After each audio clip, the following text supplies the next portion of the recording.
Hi everybody, welcome back and welcome to the Cursed Forest. This is Keith and Kara's Gameszone. This game is on Steam. Just had a quick look at it now, so I haven't actually played the game, but I don't think it's full gamepad support. And there was a disclaimer coming out in the beginning there telling you about a few software issues possibly with the running of the game with Intel graphics, so we'll see what it's like. So, the story behind the game The Cursed Forest. Immerse yourself in the obscure and mysterious autumnal forest, where every wrong step could be your last. As you travel, you uncover the dark story behind this place, where beauty and danger have become as one. So, looks interesting. I think it's only a quick, short game, probably a couple of hours of gameplay, possibly. So, haven't tried it at all. Don't know anything about it. So, we will see what it's like. One, yes.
Okay, into the forest we go.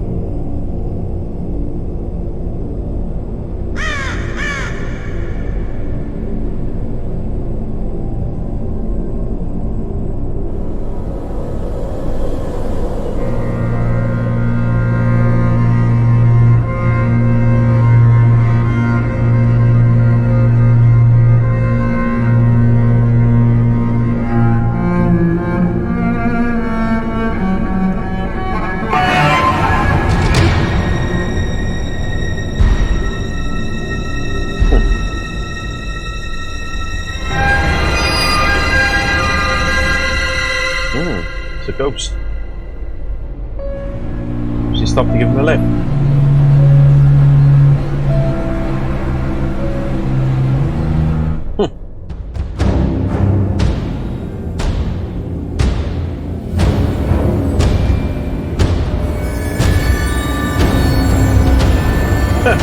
Look where you're going.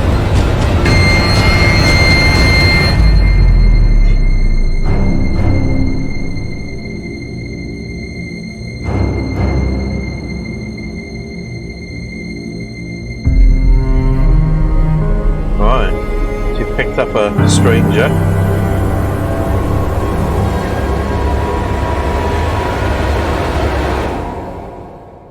He picked up a stranger off the edge of the road who had to be standing in the middle of a misty forest with a teddy bear in his hands. And you didn't think that was weird? Okay, so it seems like you're asking for trouble there, aren't you?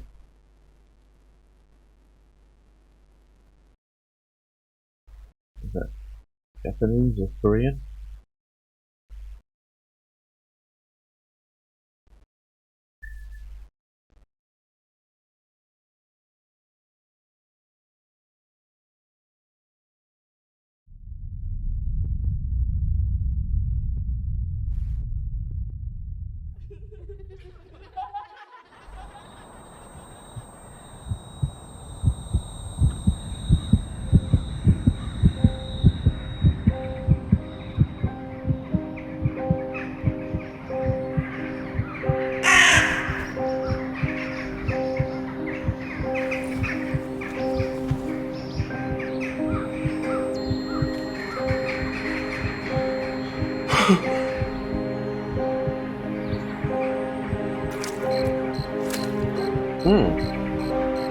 Once I end up on this ledge, where's my car gone?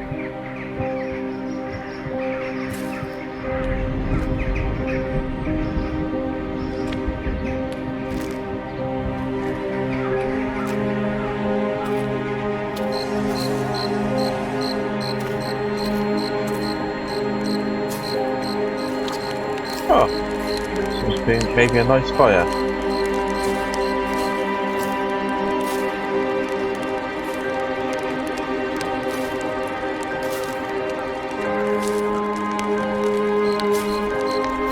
Let's zoom.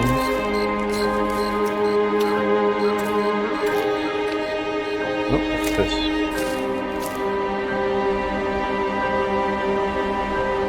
X.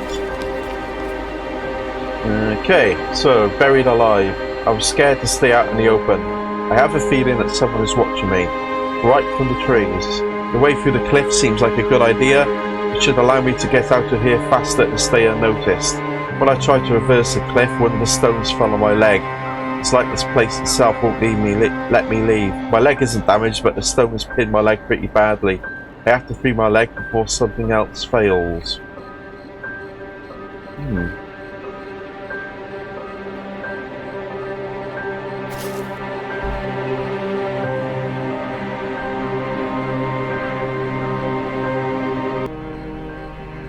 Okay.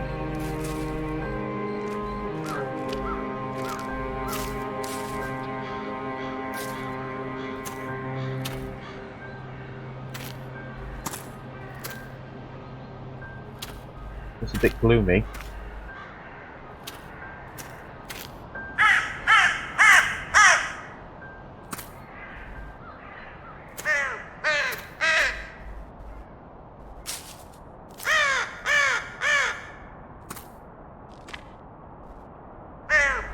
Nope.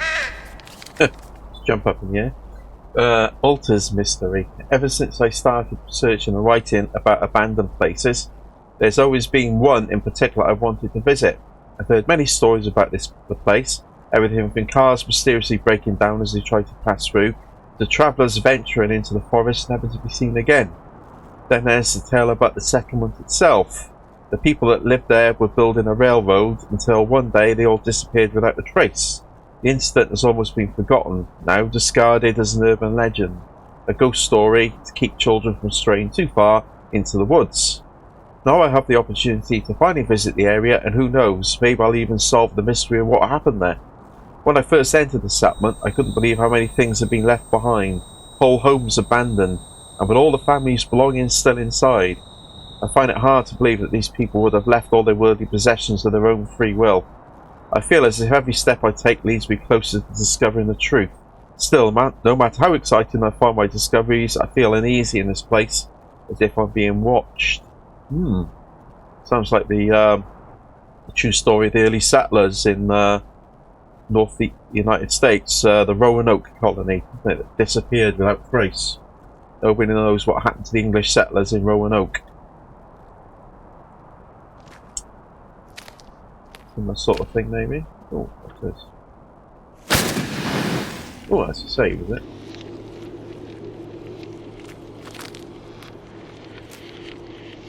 It's crowd. I don't think I want to go off there. Is there a flashlight or anything?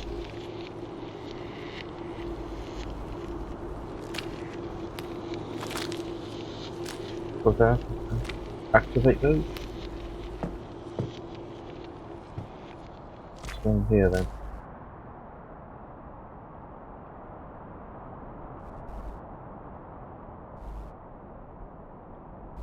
Nothing. I think we'll just need to get back up on the main path again. Head over there.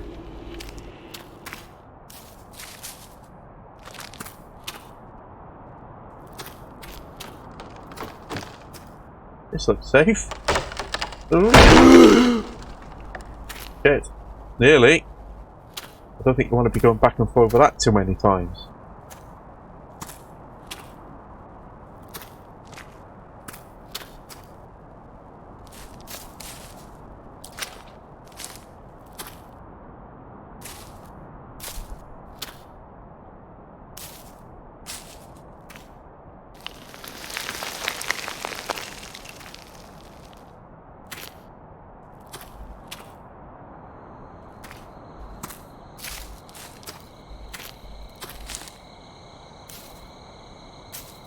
Yeah, nice day for a nice walk in the creepy, dark, haunted forest.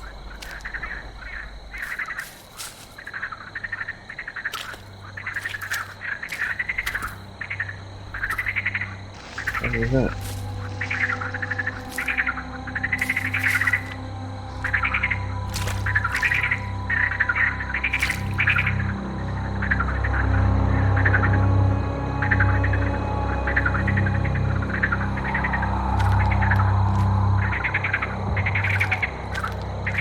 Can I go in here?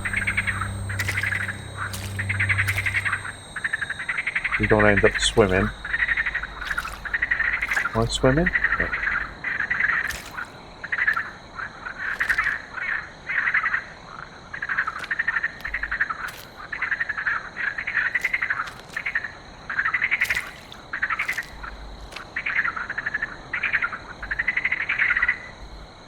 Yeah.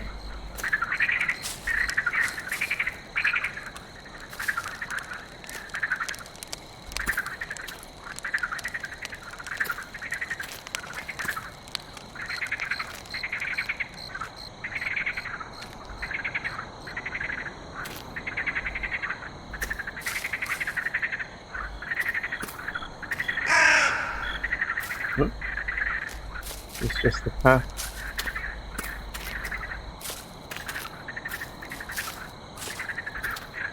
I think this is just the...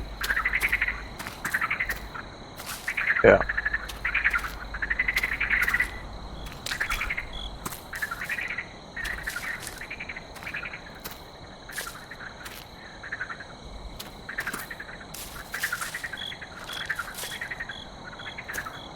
Let's have a look in here then, shall we?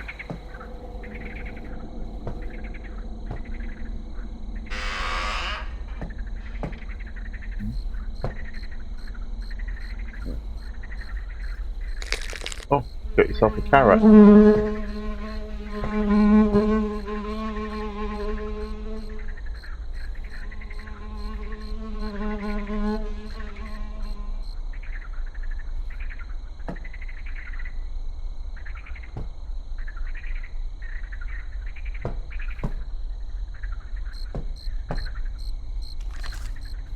Suspicions. There was a strange atmosphere in the settlement today. People seemed more subdued and silent than usual, although it could have been a projection of my own foreboding. Sarah's predicament plays in my mind so much that at the corner of my eye I could swear I saw her sitting in my room, but when I looked, of course, she was not there. I will need to approach her father about his attitude towards her. He is a harsh leader and no different in his parenting. While the villagers seem enraged by his vision, enraptured by his vision, I am less convinced and find it hard to trust his words as certainly as the others. Although the streets were quiet today, in the night they seemed to have come alive. When I left my house to inquire as to the commotion, the noise faded into nothingness, as though it had never existed in the first place. Tomorrow I will have to be braver and speak to Sarah's father, then perhaps the feeling of unease will leave me, and the inexplicable things that have been happening here will show themselves to be nothing but a fracture of my own nervous mind.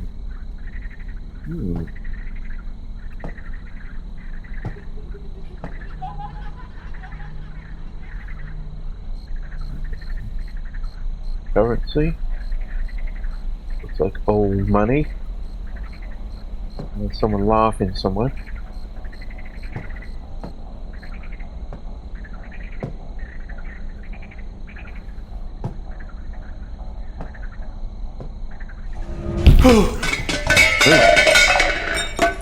Ooh. I'll maybe jump.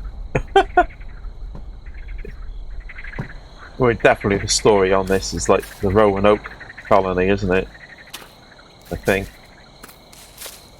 Story of the lost civilization of Roanoke. Nobody knows where they went to. What's that? This down here, an outhouse. That's the shit house.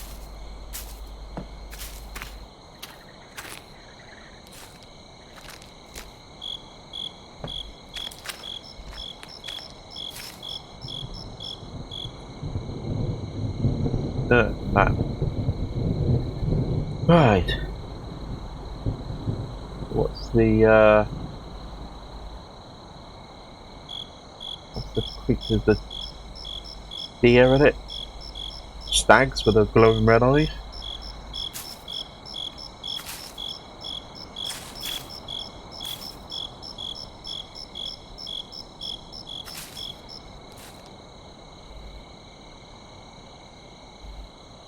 That takes you to...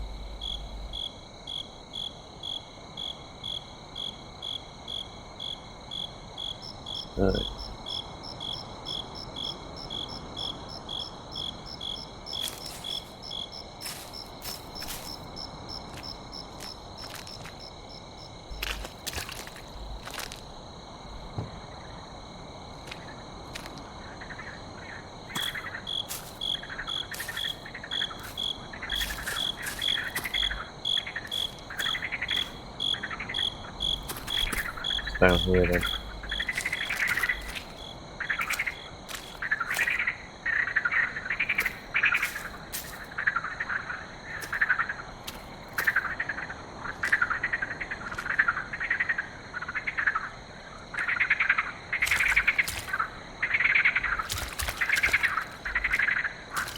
Oh, that's the way I came in, wasn't it? That's the way in.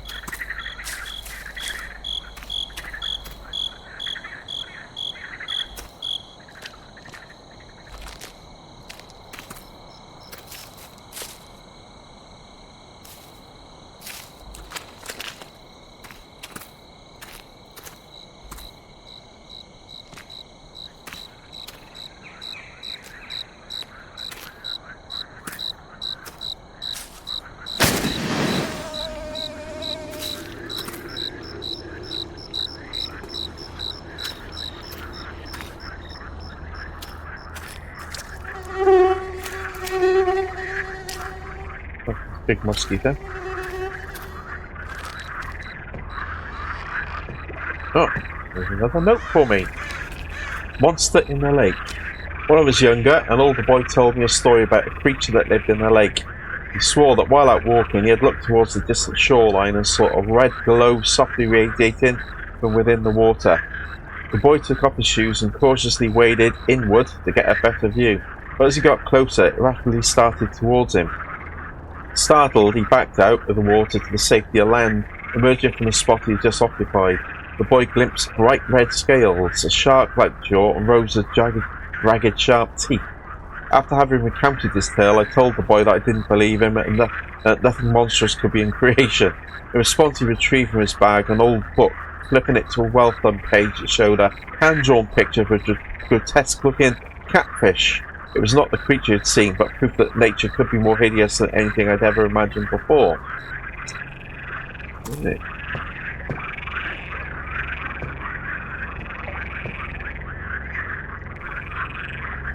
You really want to go swimming in there? Oh, you're going for it.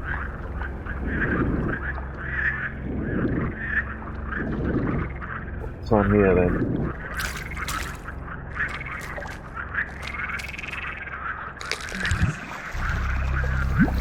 Paleontologist award. Oh, seems in the water.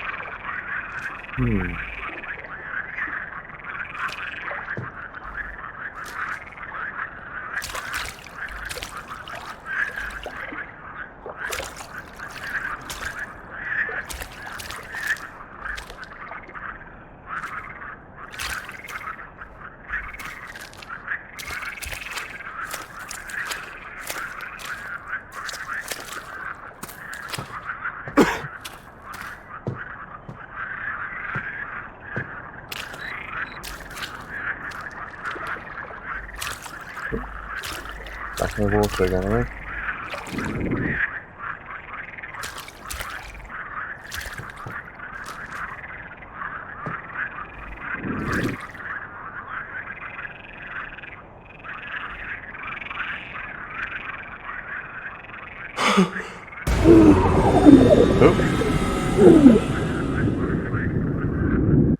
I don't think we can swim there then, can we?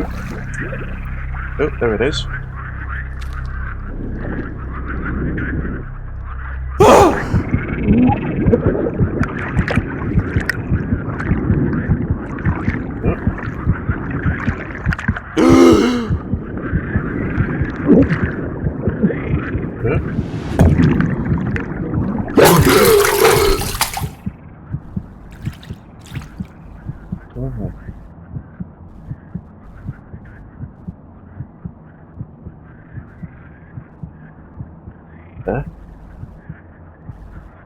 Really? We'll just fall in a cave? Yeah.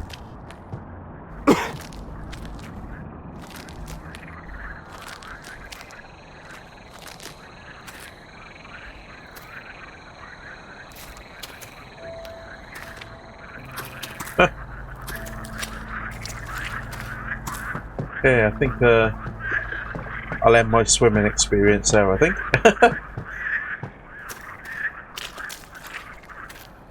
Okay.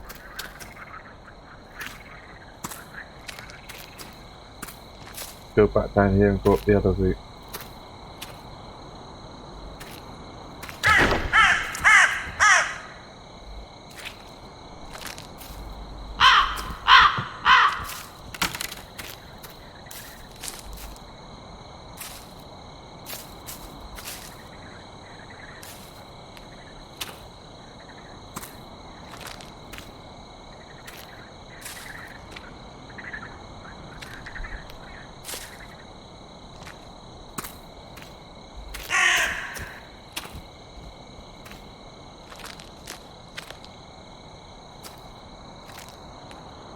Hi, what way should I go?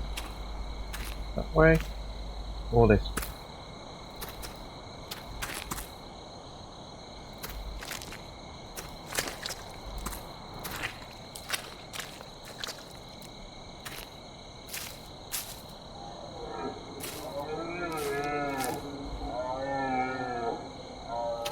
Nice.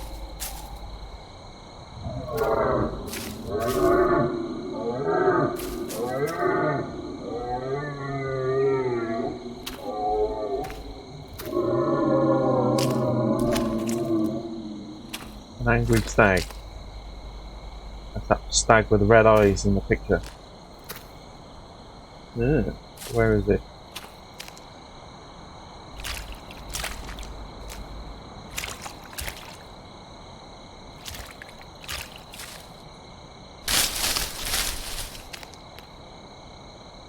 What was that? Something following me?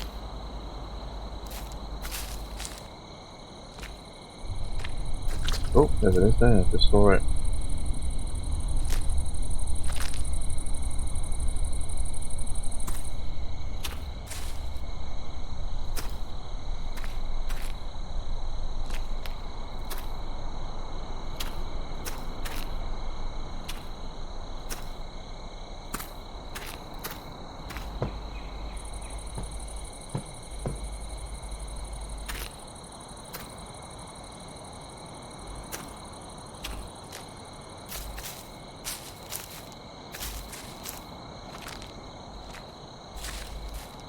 Yeah.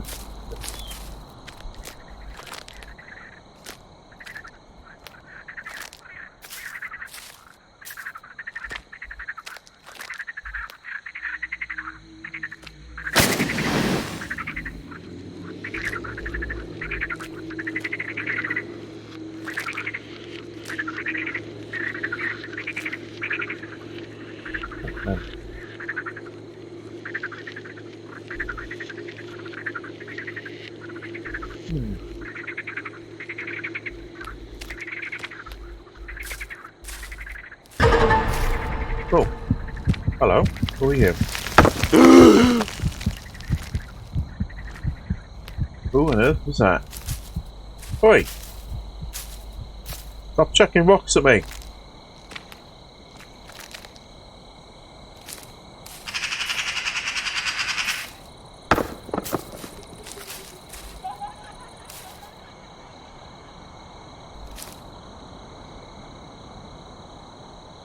Was laughing.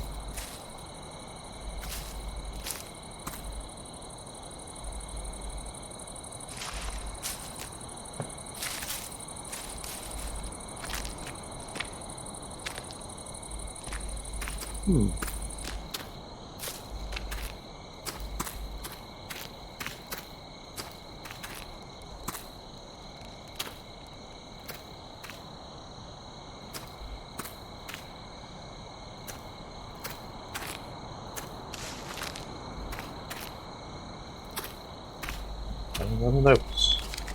Smuggler's Cave Secrets. Jan told me that there is a cave hidden in the forest where many years ago thieves from the city hid precious contraband. When they were caught, the cave was searched and the valuable items were confiscated and removed. As I knew a few interesting stories about this area, I pestered Jan for every detail he knew. We searched for the cave for weeks, and with only a vague idea as to its location, eventually on one of our many rambles in the forest I found it, exactly as it had been described. The boulders flanking either side of the entrance, a hanging ivy partly obscuring the hole in the rock face, the fallen log perched precariously above it. I wanted to go inside, but the daylight only penetrated a few feet into its depths. I'd had the illogical thought that maybe something precious had been left behind in there. Jewels that had fallen into a crack in the floor and gone unnoticed, many that had been hidden extra securely amongst the stalagmites that had not been found, gold pieces buried under a thin layer of dirt in the floor. Jan convinced me not to go in. The ground was slippery and uneven, and without a light to guide our way, we could get lost in a branching tunnel. I never returned to explore. I think that's for the best. If I'd have entered the cave, it would have been empty and only filled with my disappointment. Since I never went back, in my mind it remains an untouched cavern filled with riches, a room of lost glittering treasure, a precious memory.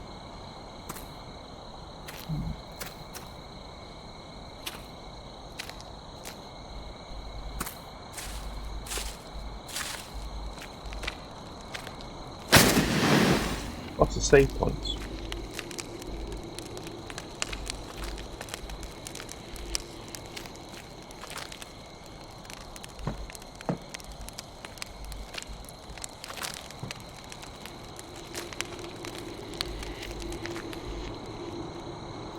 Down here. Oh. Someone walking up there.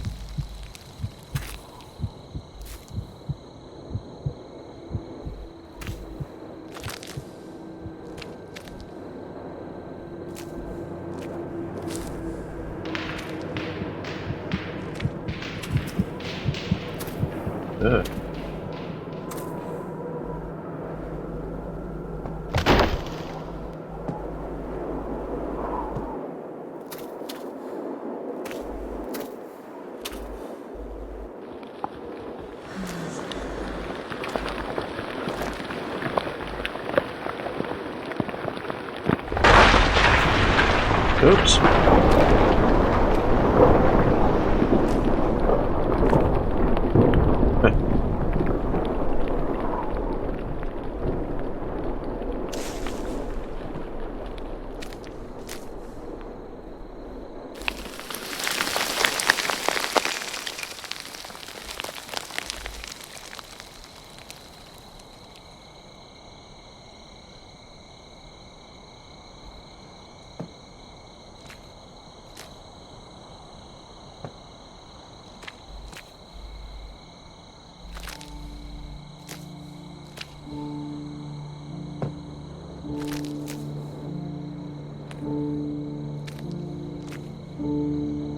That's what that character was running earlier, wasn't it? Down here.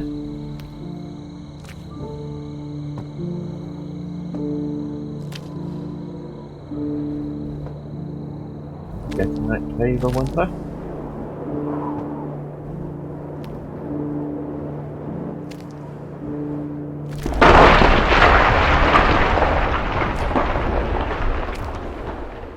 I'm not safe.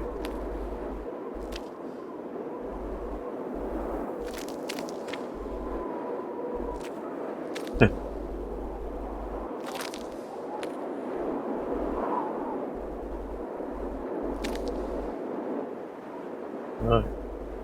This.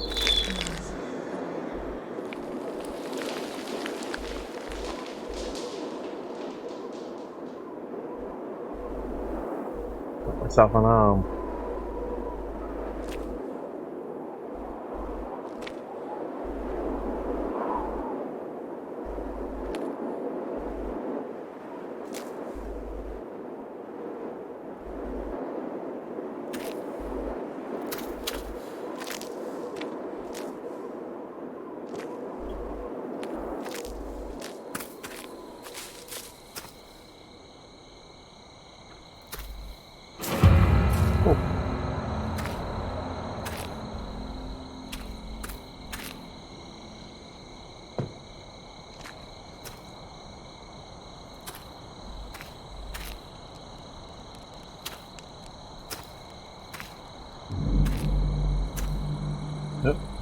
people here. Starting to think it's like that film Descent, with all those creatures living in a cave.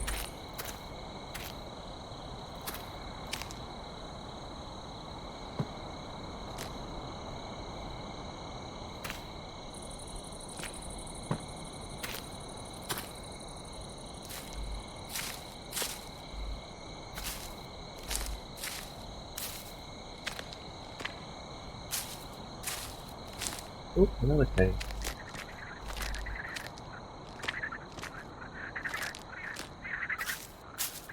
Oh, another save point.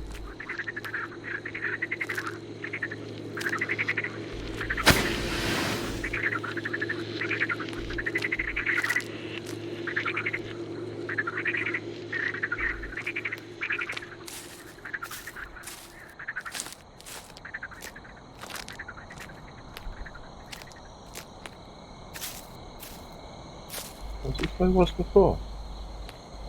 I've gone round in a circle.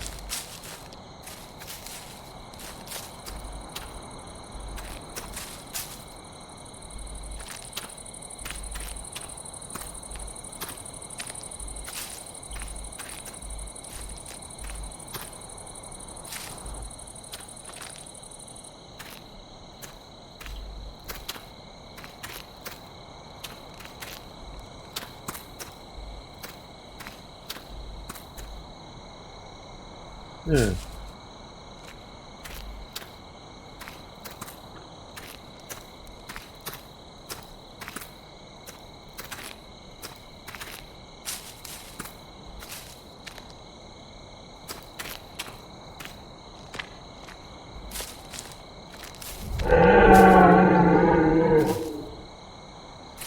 Hey.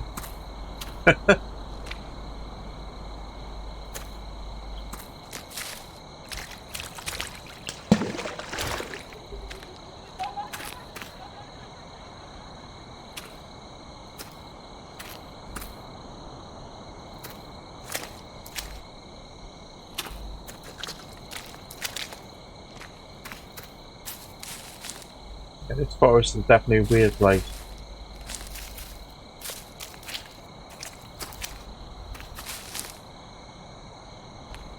Back here, so it's down here.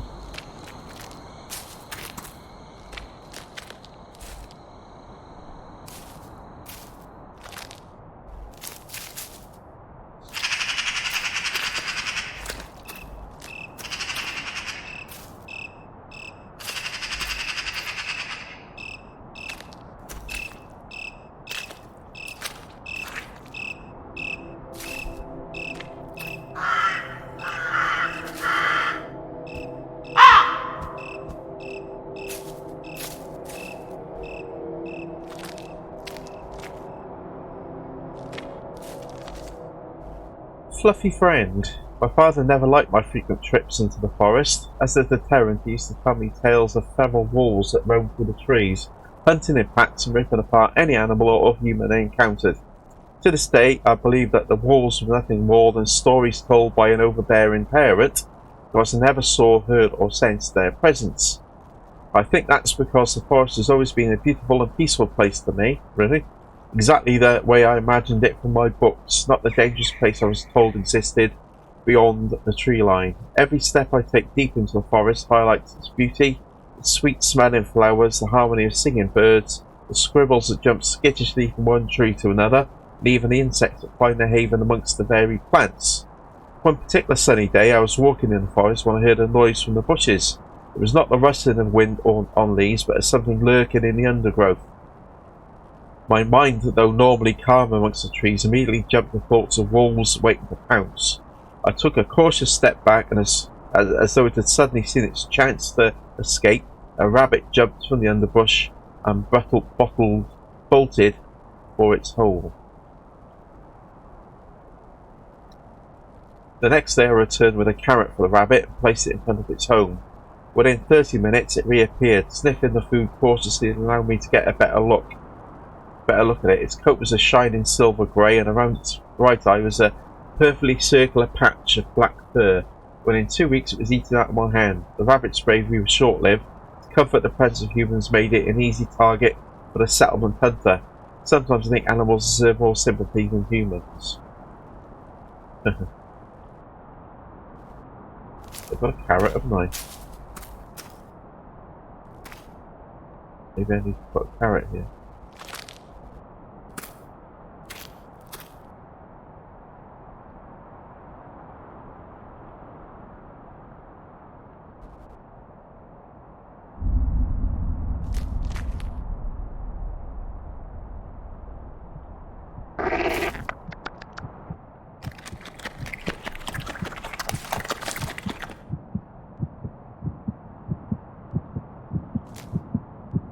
Oh, hello. Here it is, little fluffy rabbit.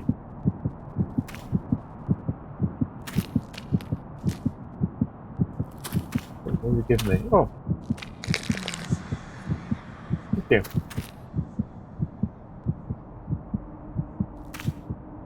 Gave me an arm.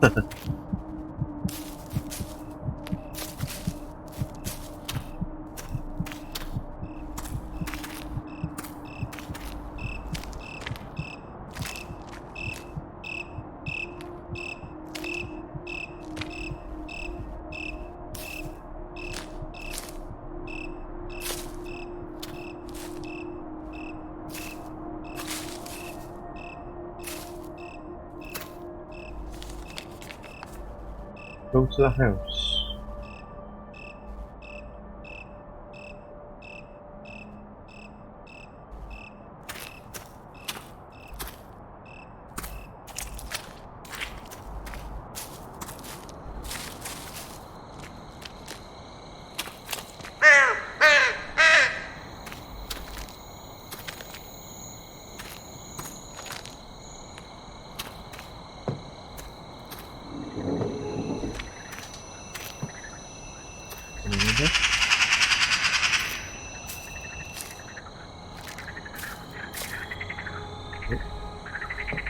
I'm going to misty.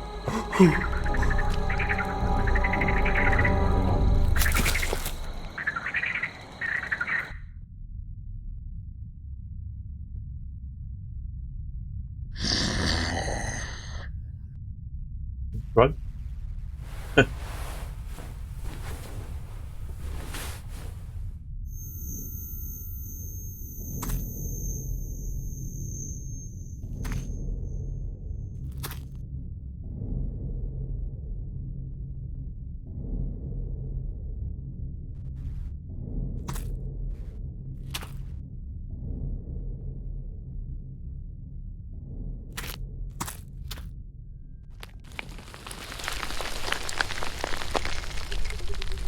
Ooh.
transported somewhere else, am I?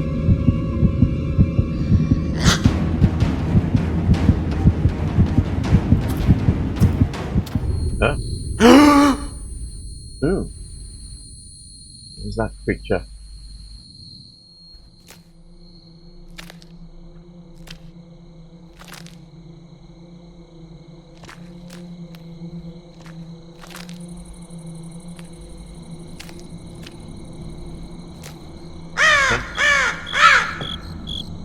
What's that there?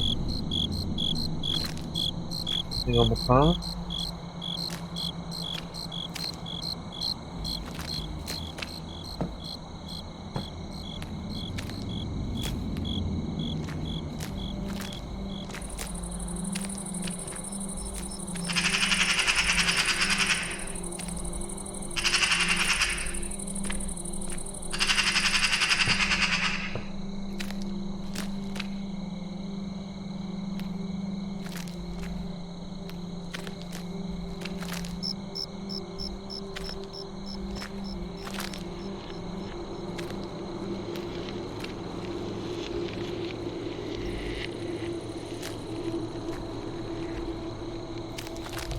Cave again?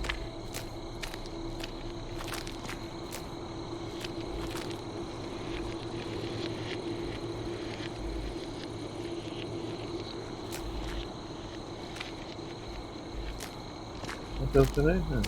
What?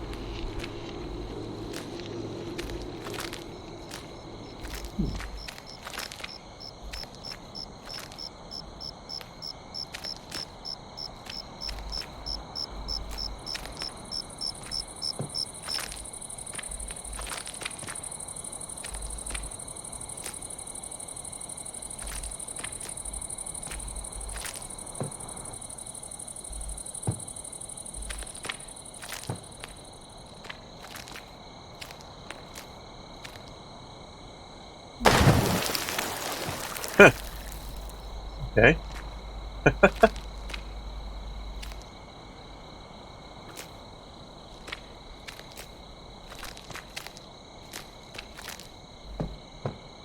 Yeah, that looks safe. I don't think I should have done that.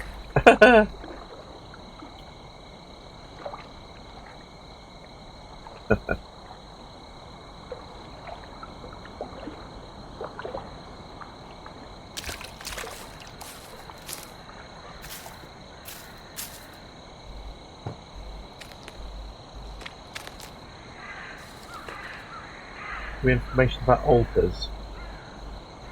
There are more of these curious altars scattered around. When lit, the fire gives off a warm glow, and the power within them sparks to life.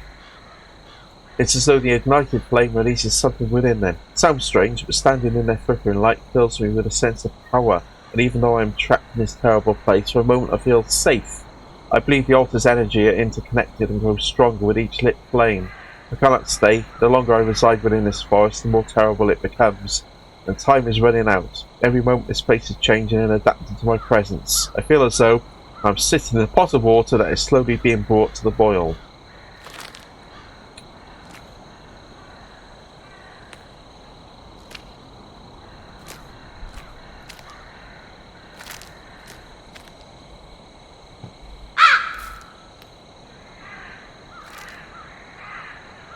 Danger. Deep water.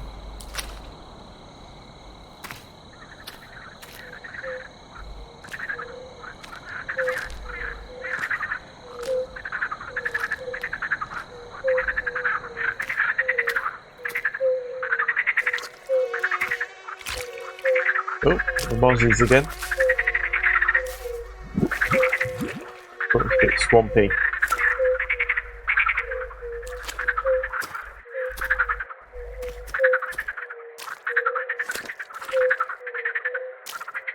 There's gravestone.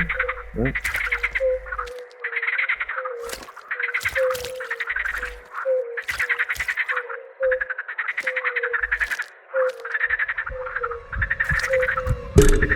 Nope. There's that.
Have a gift for us.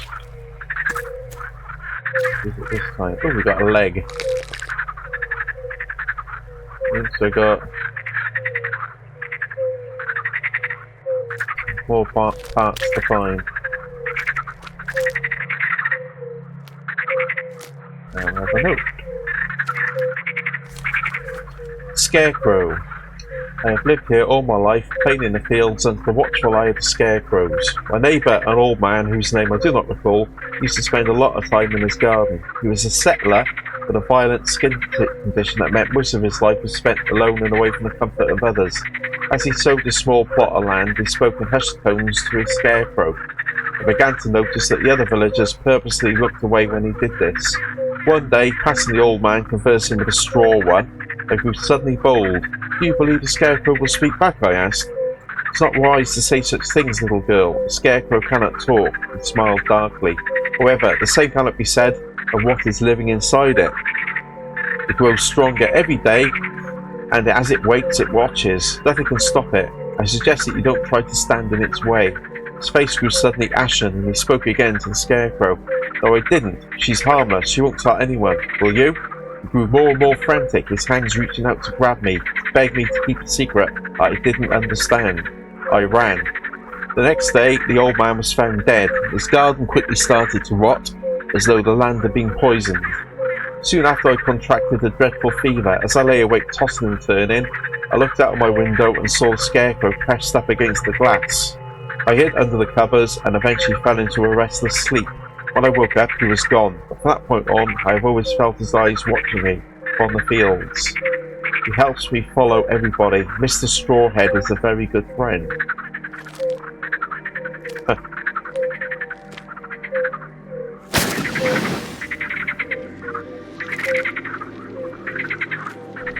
Oh no.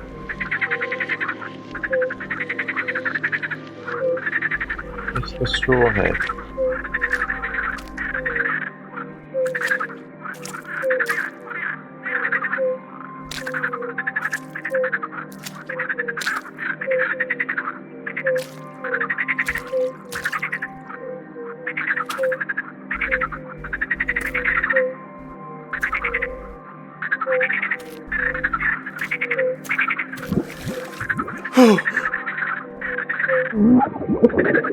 Nope.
a house. It's very nice.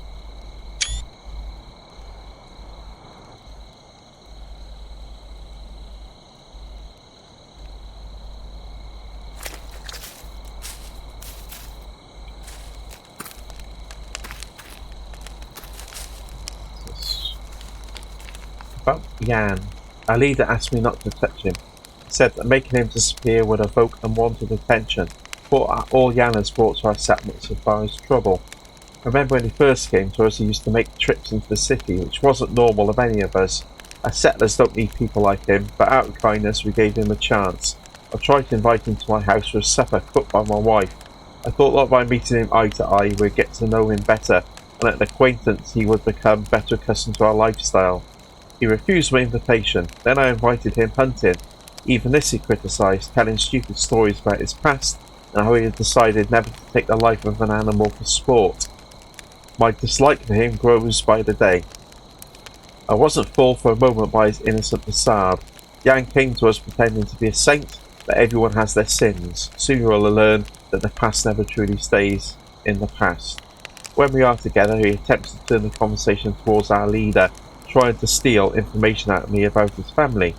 It unnerves me. He may be untouchable for the moment, but that will very quickly change once we have completed the ritual. Then the sinners will get what they deserve. Ooh, so who is this Jan then?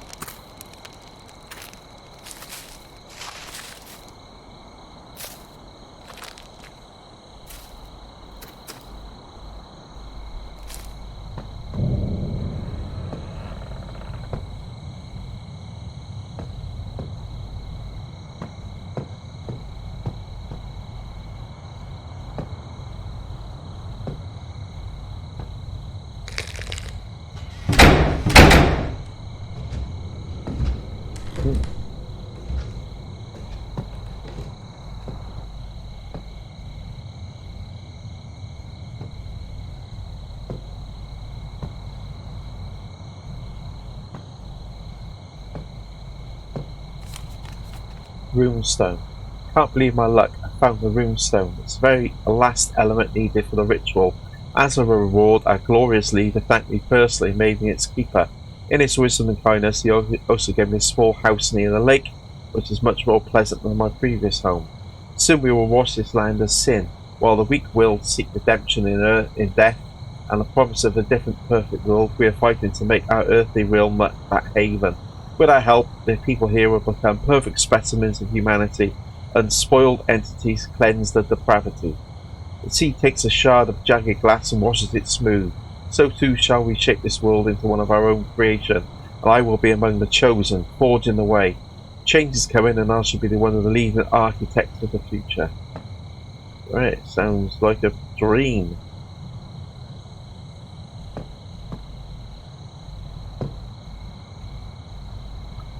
Right.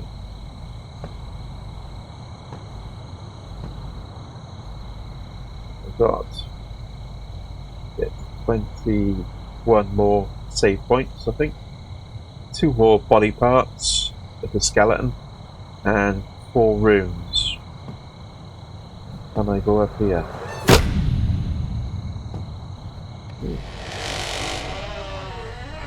Looks like I have to go up.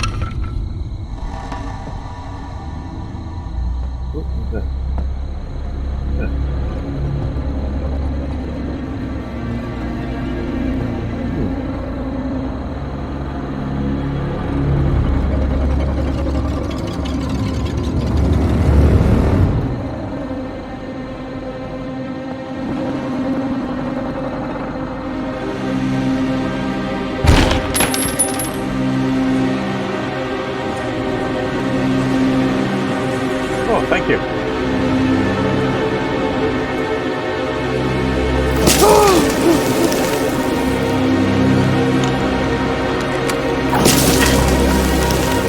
Alright. Okay. Just welcome in.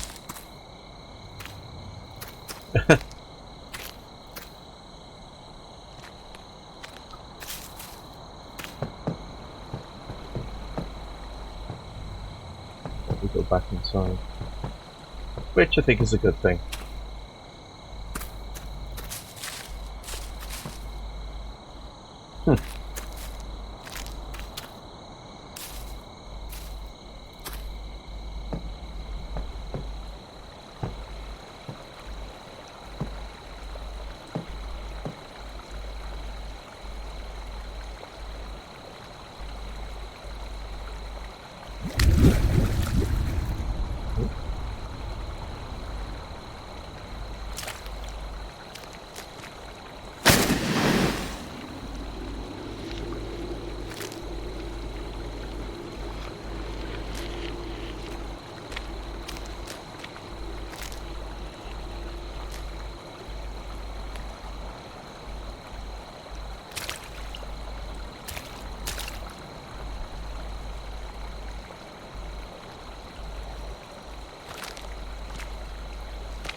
Oh, thank you.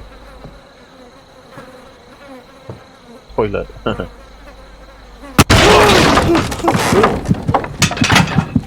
Oi! Look at send me down there, are you? Oh. Great. Thank you.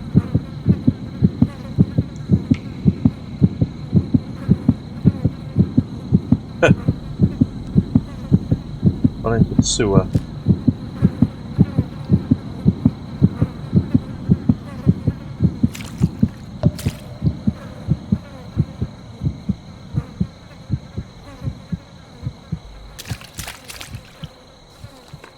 Fine. I tried hard, but I can't easily escape this place. That's why for now I've given up attempting to leave. Instead, I'll continue to research and solve the mysteries of what happened here. The shadow of the past covers this land like a suffocating lead blanket woven of pain and suffering. Time here moves cryptically in circles. The past and present merge into show unspeakable horrors. Hidden amongst the trees, you can hear voices of the past calling to you. I think I'm connected, or perhaps tethered to this place. It won't let me leave. I even can't tell how much time has passed. There is no way to distinguish 1 hour from another. This forest is second in life for me. I need to find a way out of here, or this place is going to kill me. The madness around me has blended reality and nightmare into one hellish existence. I need to hold on to myself and write down any useful information, so I don't miss a thing.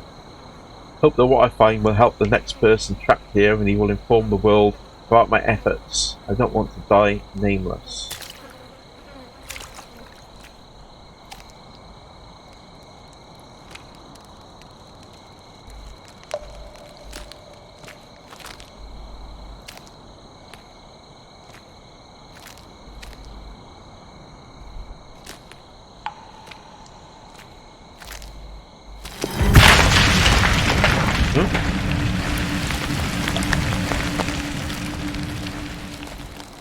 Those.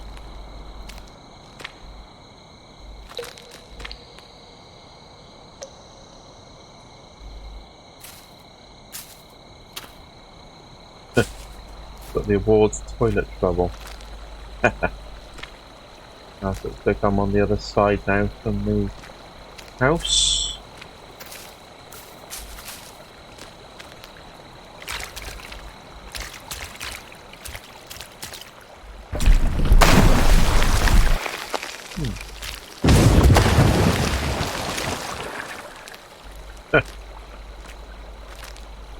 Who are these people diving in the water?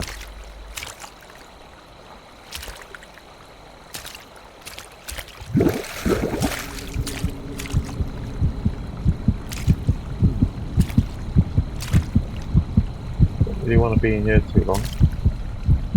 I can help it. Oh look. Little head looking at me.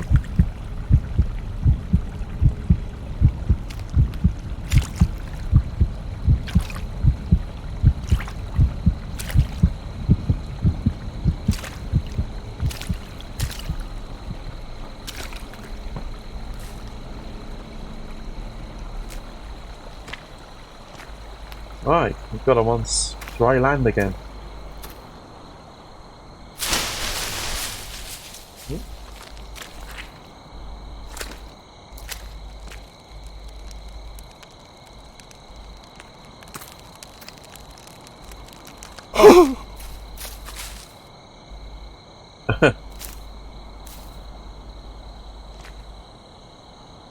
Have that, thank you.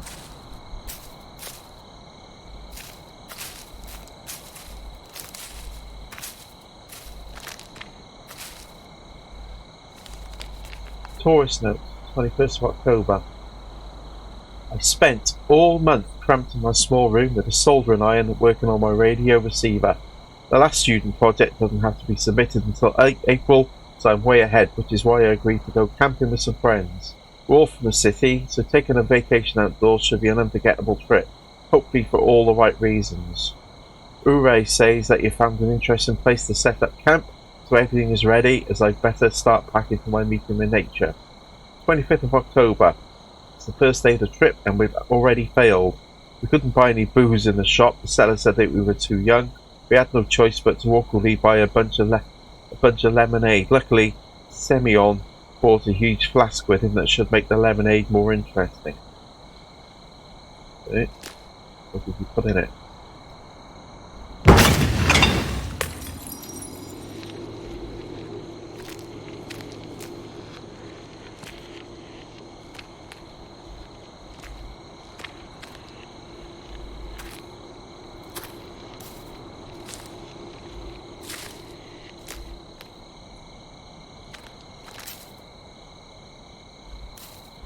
Okay, let's go up here.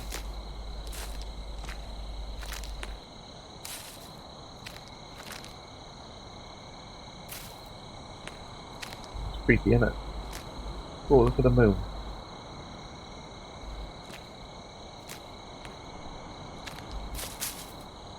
A little boulder comes rolling down here or something.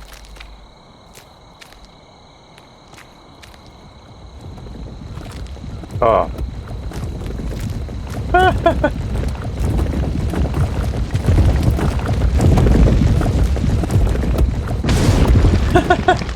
And a boulder did come rolling down there. Okay. Indeed. Yeah, like the Indiana Jones film.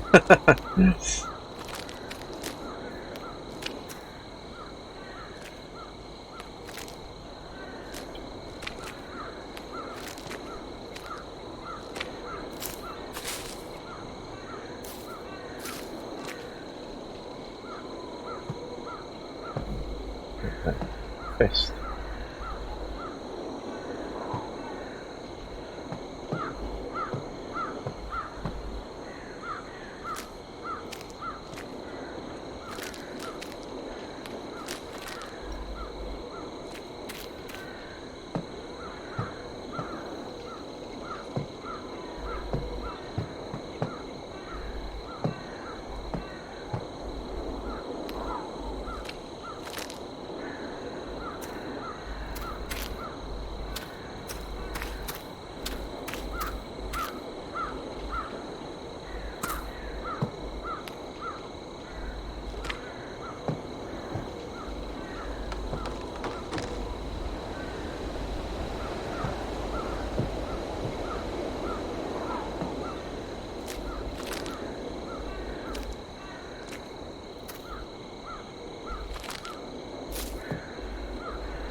Ruin.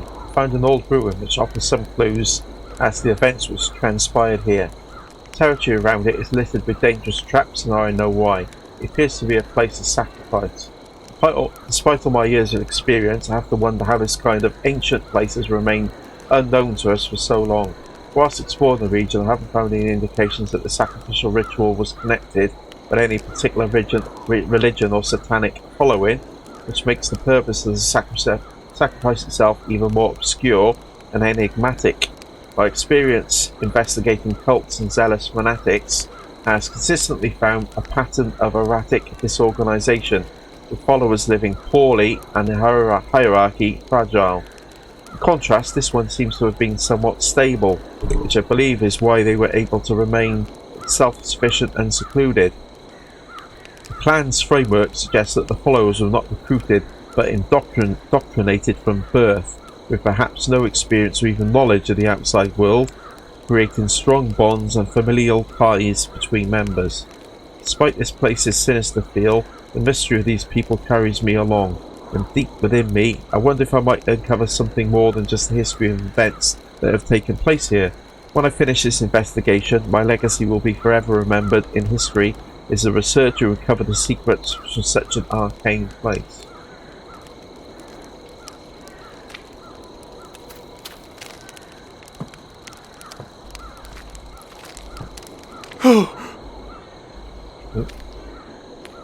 Jump on the fire. What's up there then?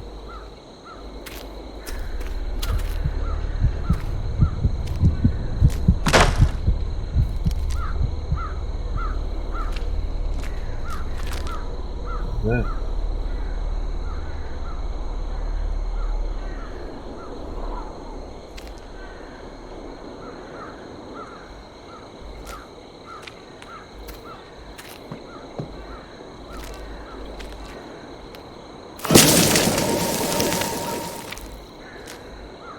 What was that?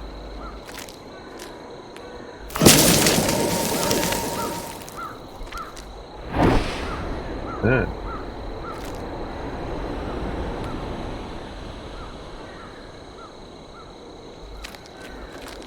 Get it? Aha.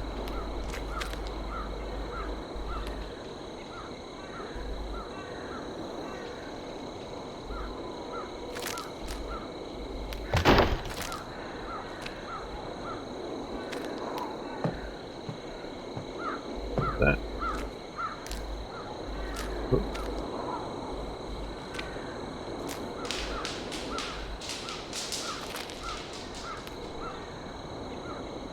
Sorry?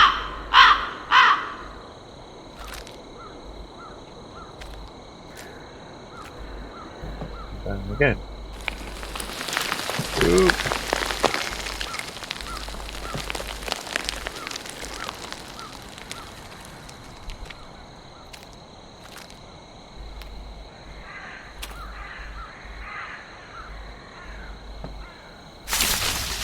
Oh, back down here again.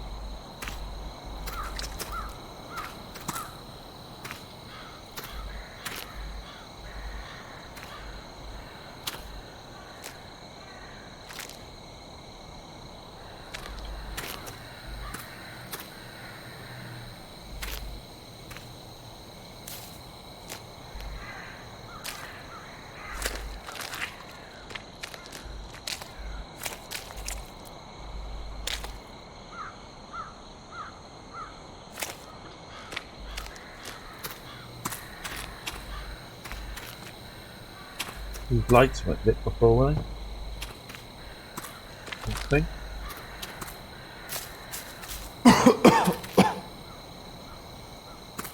Where are you coughing?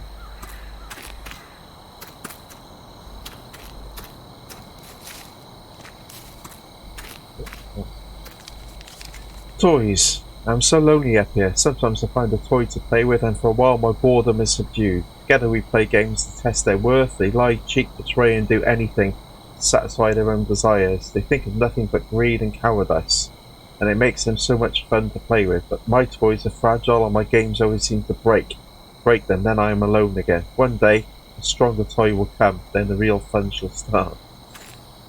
Okay. Oh, like that.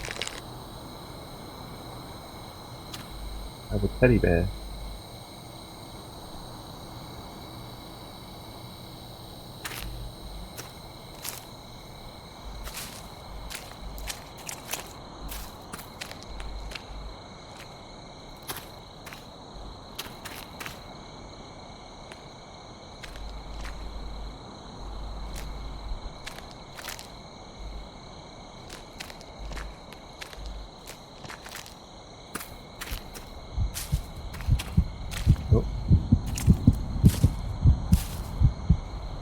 my heart beating.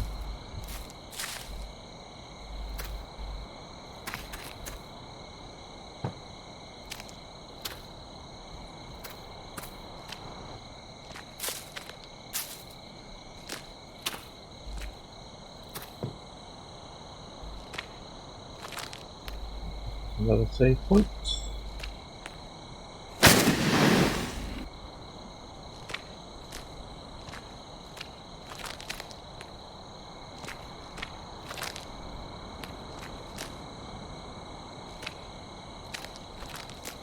Right. Let's go down here.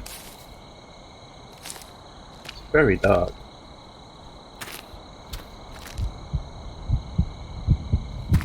Oh, looks like I'm going the right way.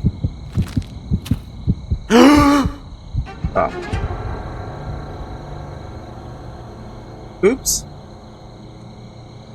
Guess it should have happened, but the stick man.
Right.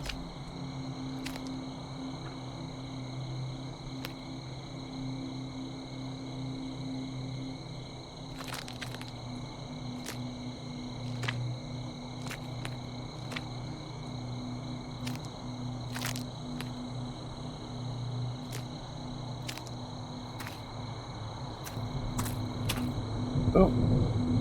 Huh.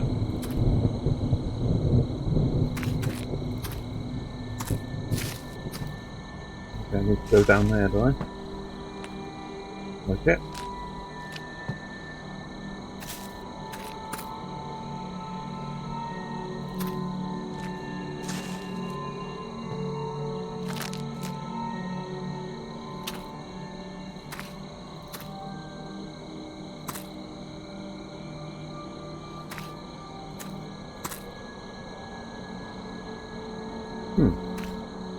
I'll tell you.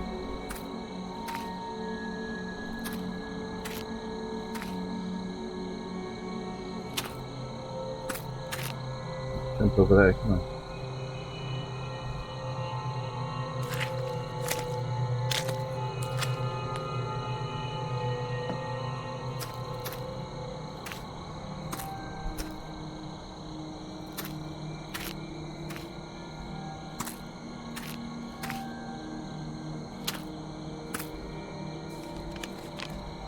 I will save her. The situation in the settlement has become worse. I've decided that the time to act resolutely has come. For her sake, Sarah, tomorrow I will take her from the settlement and leave as fast as possible. Then I'm going to find a good place for her where she will be able to start a new life, not this sorry existence around these crazy people. The most dangerous person being her father. Yes, it sounds crazy, like I'm a child abductor, but how can I raise a child with my wife when I can't even help Sarah?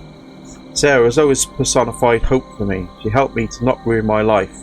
Now it is my turn to fight for her happiness. Only when she is saved, I can live for myself and my family. I will never stop until I save her. Okay.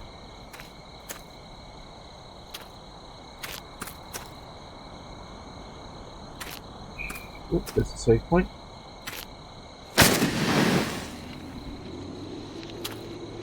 Got what, 9 of those now?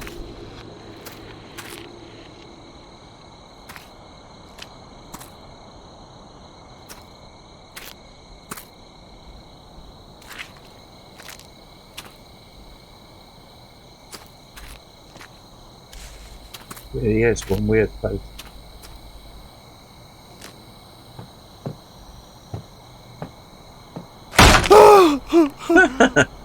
Okay. How dare you? Huh, where's the teddy? Oh, I can't get in there.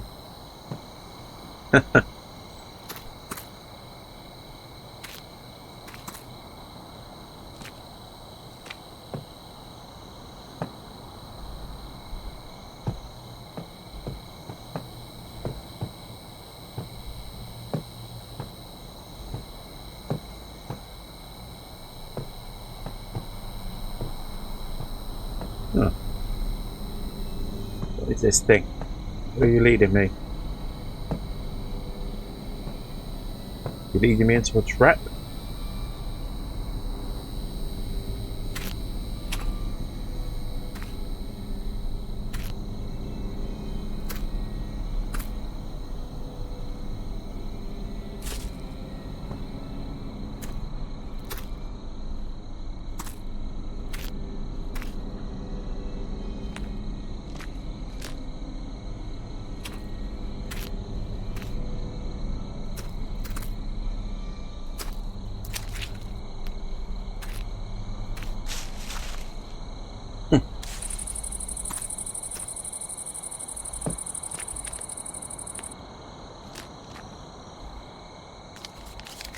Drawings on the wall.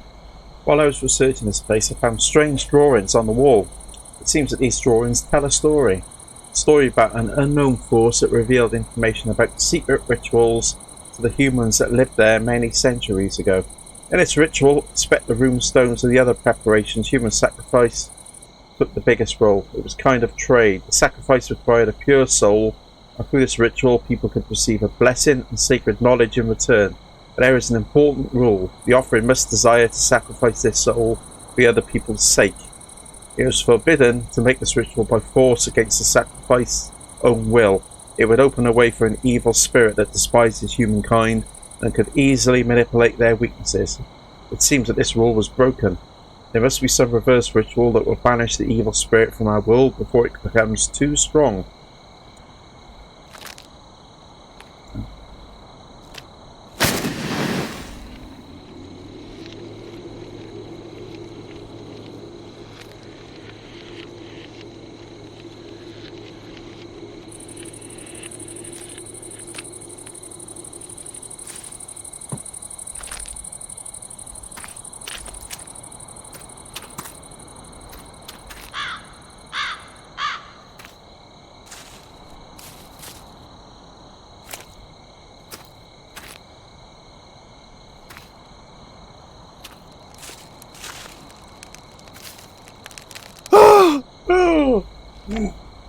One way to put the fire out. Let's walk on it. I should get an award for that.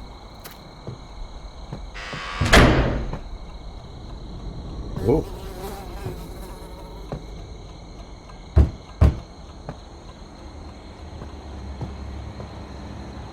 A cup of tea.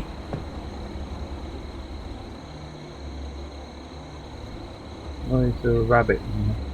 Rabbit pot?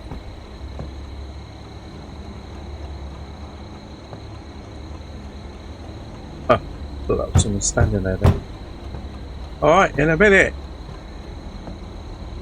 Busy.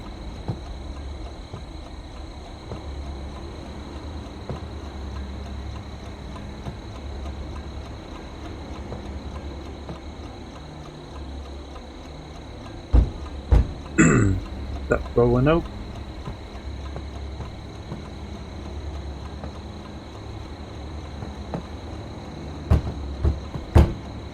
Yeah, I'll be there in a minute. Just having a rummage around the house. See if there's anything I can pinch.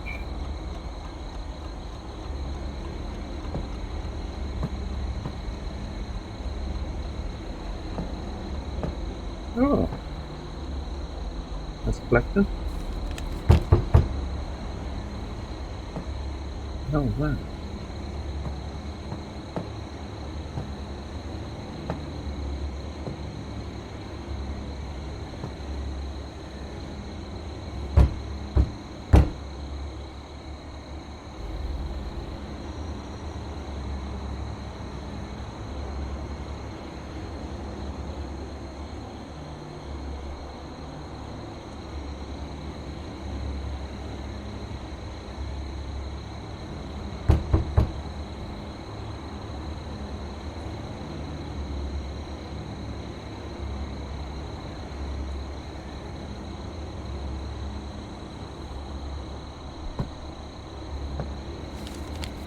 Final hunt. Only endless darkness is around me. I loaded my weapon, but I'm not sure if it will help me defend myself from this thing that we awakened.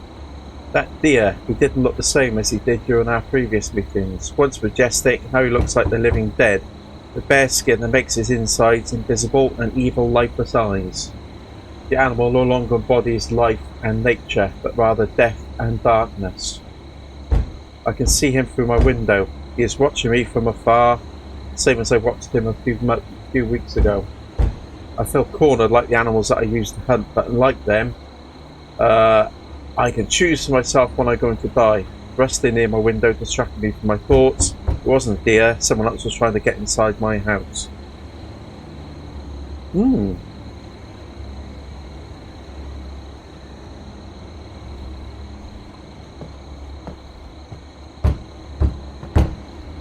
Yeah. Be patient. But just the Jehovah's Witnesses anyway. Who's there anyway? Can I see him? No? Boy, this is a nice little secret room here.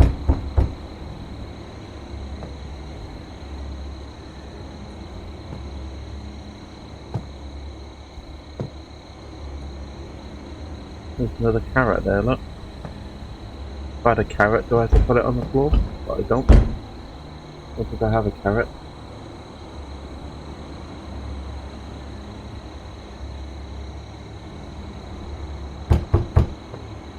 Yeah, show him.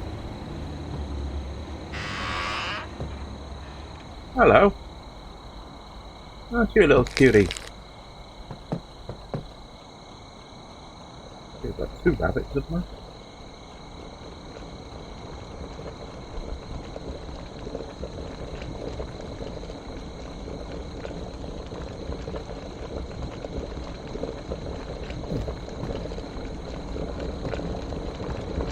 Ah.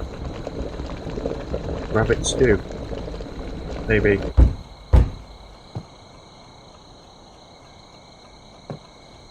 It's a hot rabbit now.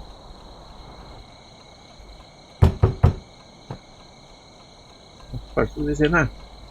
We're just through in the middle of the bloody woods. There's a lot of people popping around for dinner.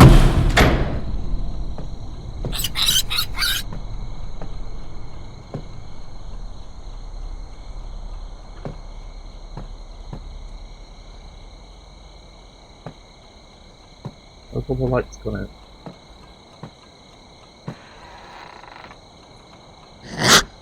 Oh! What am I supposed to do there now?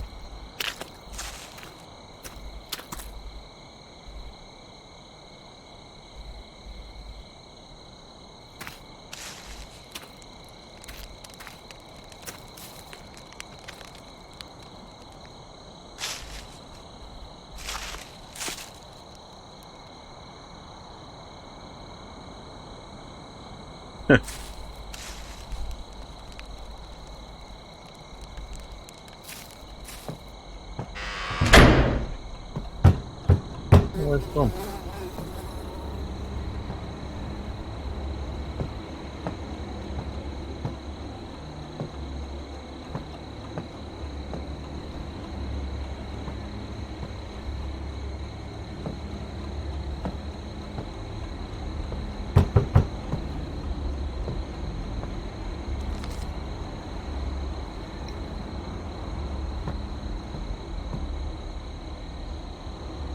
Ah.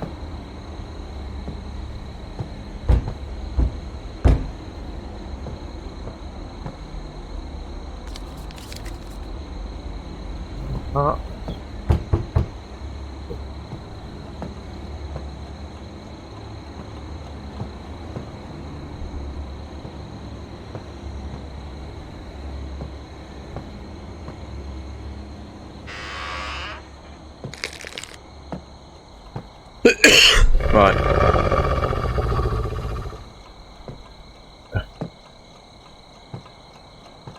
But you.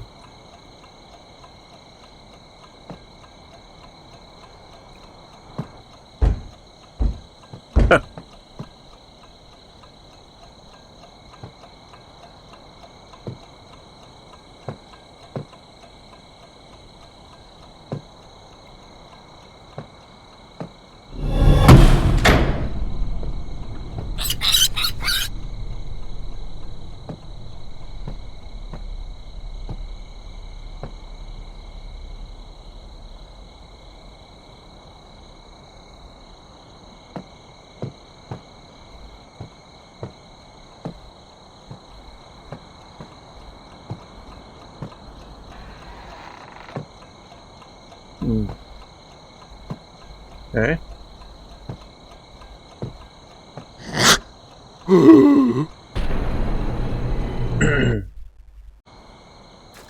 Back outside again.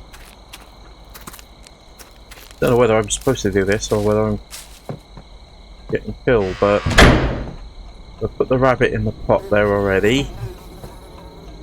Put the rabbit in that wolf's mouth. So the next one is this one over here. Maybe I get the gun.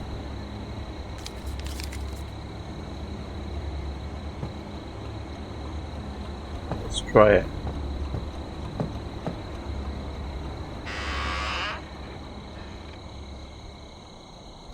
Thank you.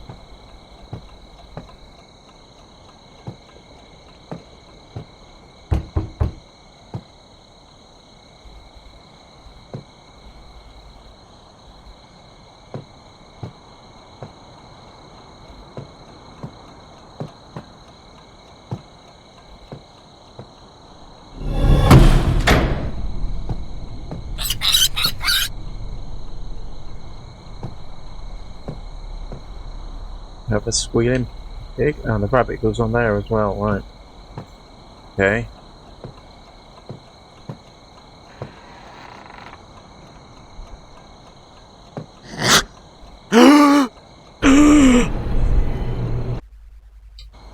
Okay. Let's try the table.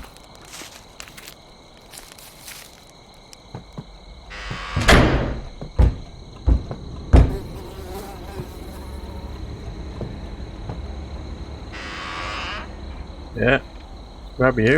Thank you. Put you over here. Ah. Hello. Its eyes are blue this time, not red.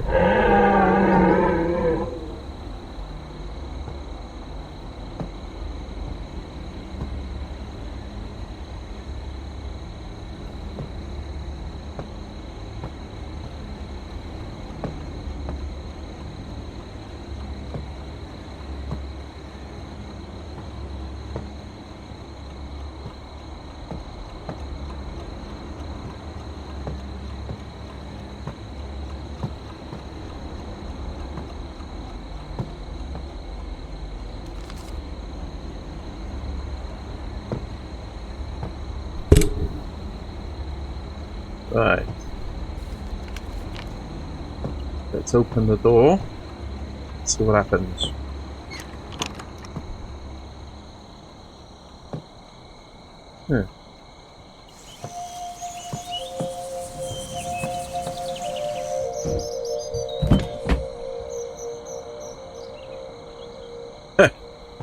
Fluffy protector.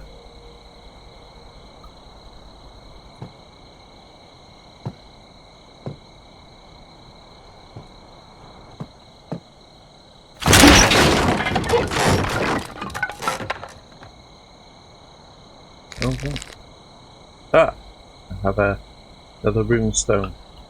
Okay.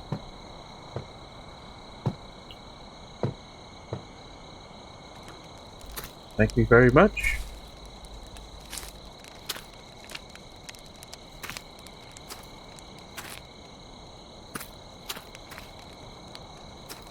I came up that way, so head on down here.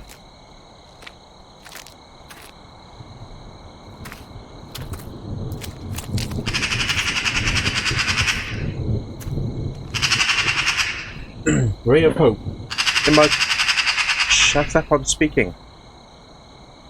In my childhood, I learned 2 lessons. The first I learned from my father. He told me a simple rule that you need to fight for happiness, and this fight may not be heroic, like it's told in my books. For happiness needs to be fought for with fists, but one must be ready to sink their teeth into it. The second lesson I came to understand by myself via life throwing me together with doubtful people. There are people that used to living in the swamp, and they will drag you there with them, or you can liberate them from such dilapidated lives. For this purpose, you don't need to be their friend. You only need to be able to control them. At a young age, I was leader of different social groups.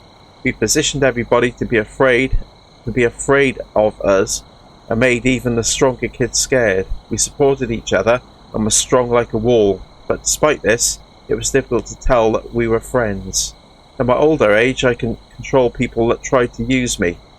I was always more cunning and could control them through their lies. I positioned them to think that they were in control of the situation so that I could make their vigilance weaker, so that in the end I was the one who controlled them. That's a long one. I am now complaining about my young age. On the contrary, I'm not complaining about my young age. On the contrary, it was pretty bright and allowed me to grow into a hardened character that people need later in their lives. Unfortunately, I was never really close with people. Friends for me is just a word. They're more like minions to me. Talk about women, I've had some companionships, but there's never been real love in these relationships. It wasn't until she entered my life, stumbled into my hands to be correct. That's how we met. Her clumsiness was kind of cute, and my vigilance and strong hands never let her fall. She came to understand that I am the only person that will always hold her in solid hands, and give an embrace that will keep her secure. But my opinion of her naive clumsiness was wrong. She had the same steel character as I, but with that she was also full of light and kindness that was enough for both of us. With her I was able to see a new view of on life, and new thoughts that never came in my head before. It was the greatest happiness that destiny brought to me, and I am going to fight to keep this happiness as my father taught me. I will not let this fire of love dim. We are happy together and will last forever. Okay. Good on you.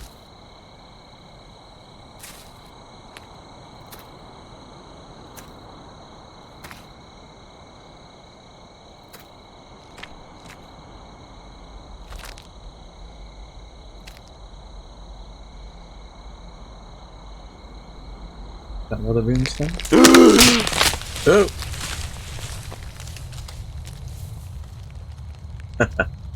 Keep on falling into these holes. Ah, thank you. Yeah, check him down here as well.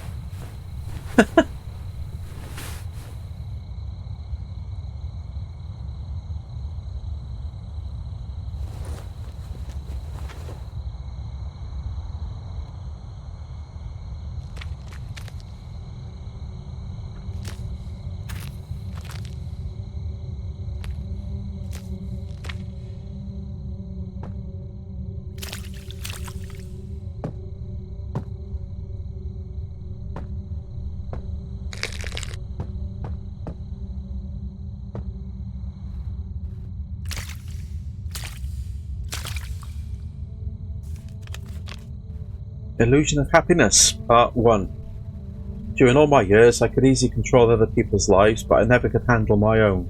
Only she felt real to me. Our relationship was like something out of a romantic novel. She was like me, a strong person, but lost. We were evolving with our relations and becoming stronger, but because of my idiotic character, it all fell apart. I tried to resist, but my nature was too strong. I was taking her under my control. I couldn't be happy enough with her affection. I wanted her to become completely mine. I wanted all her thoughts and emotions to be under my control. We started to separate. but Sarah's birth made our love tight again. Unfortunately, it was short-lived, as my wish to control things was projected to my daughter also.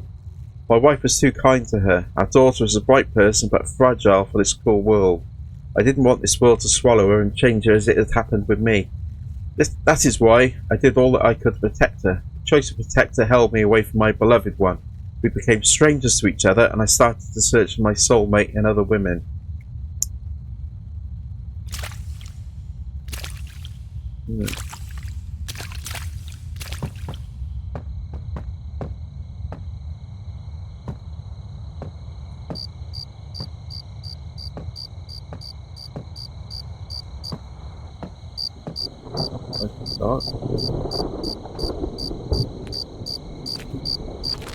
Where are we going?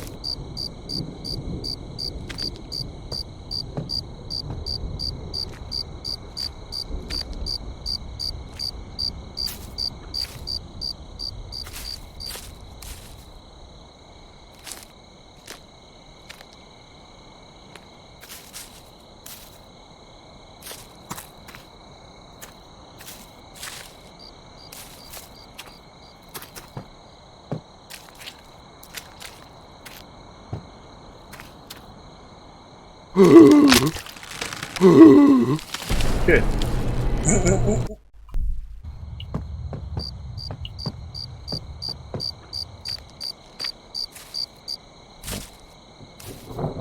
Watch for traps.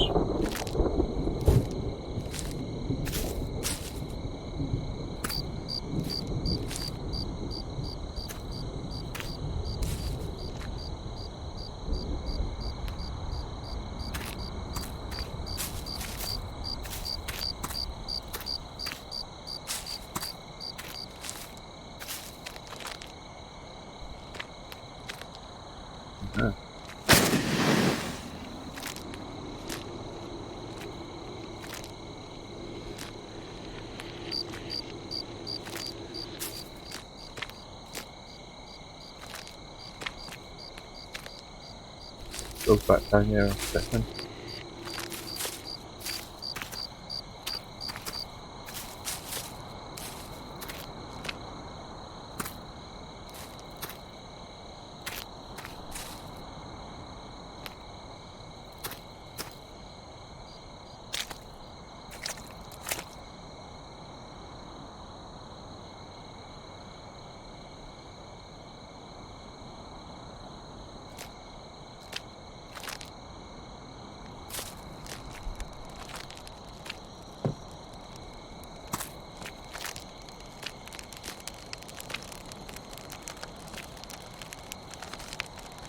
Illusion of Happiness Part 2. People say that only by losing something can you understand how important it was to you. I came to understand these words through a very sad experience. When my beloved died, all our happy moments came back to haunt me. My love for her was boiling as strong as it was during our first date, but it was too late. In our last moments, I felt like a useless worm. I tried to retain the image of a strong leader for my people and for Sarah's sake. I needed to show them that I could stand strong on my own 2 feet. But instead, my heart was broken and I felt wasted. I couldn't do anything instead of watching how my wife was slowly dying. When our relationship became weaker, I searched for a new love and start dating another woman instead of fighting for her happiness as I promised. I feel very ashamed that I couldn't change myself for her, not give up on her. Then she left me and Sarah.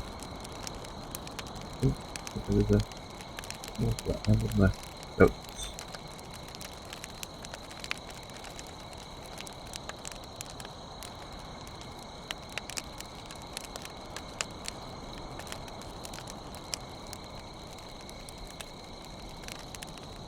After I lost my wife, hatred consumed me. Hatred on this incomplete world that changed me. Made me such a monster, and took from me the most important person in my life. I will not let this world take Sarah. I will save her.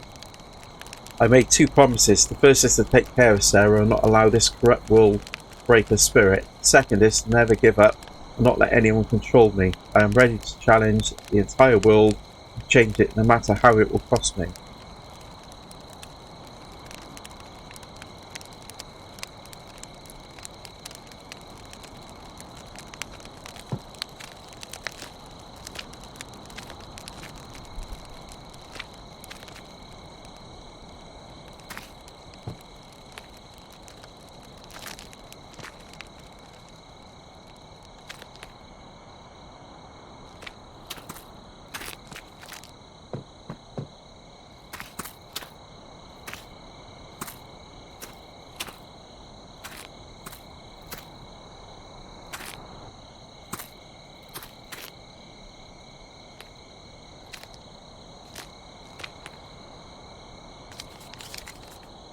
origin of the spirit.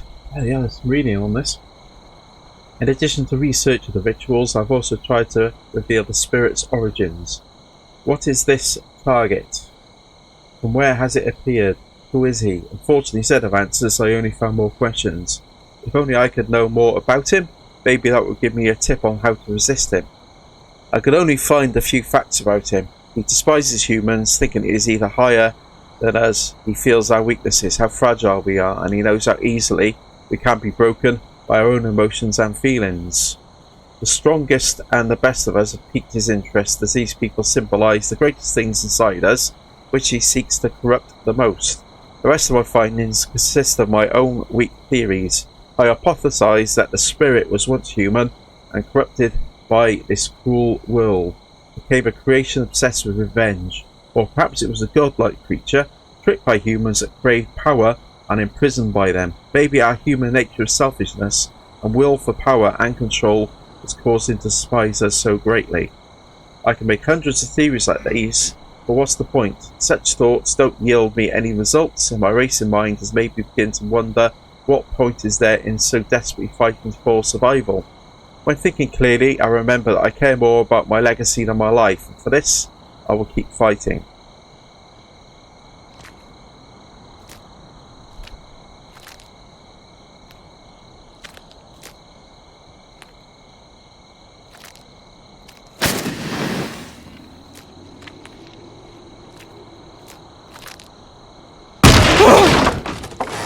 Oi! Evil twin. That was very rude of him.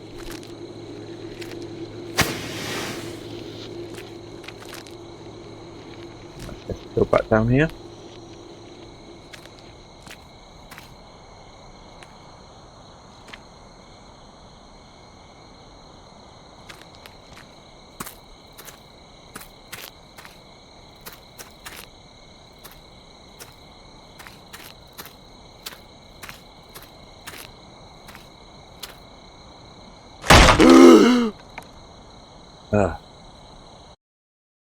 Oops.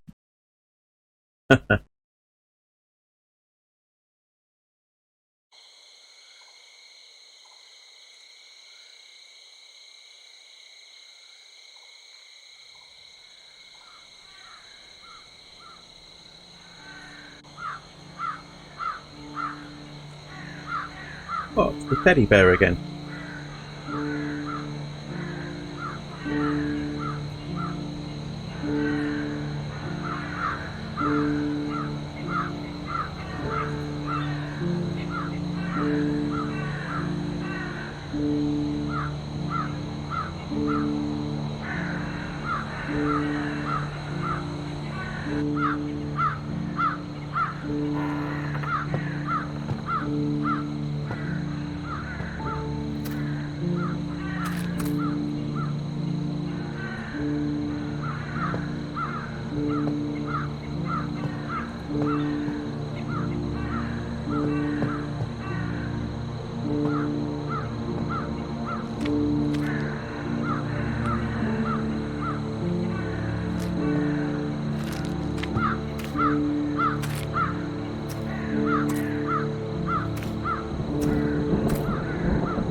Okay, swamp or something.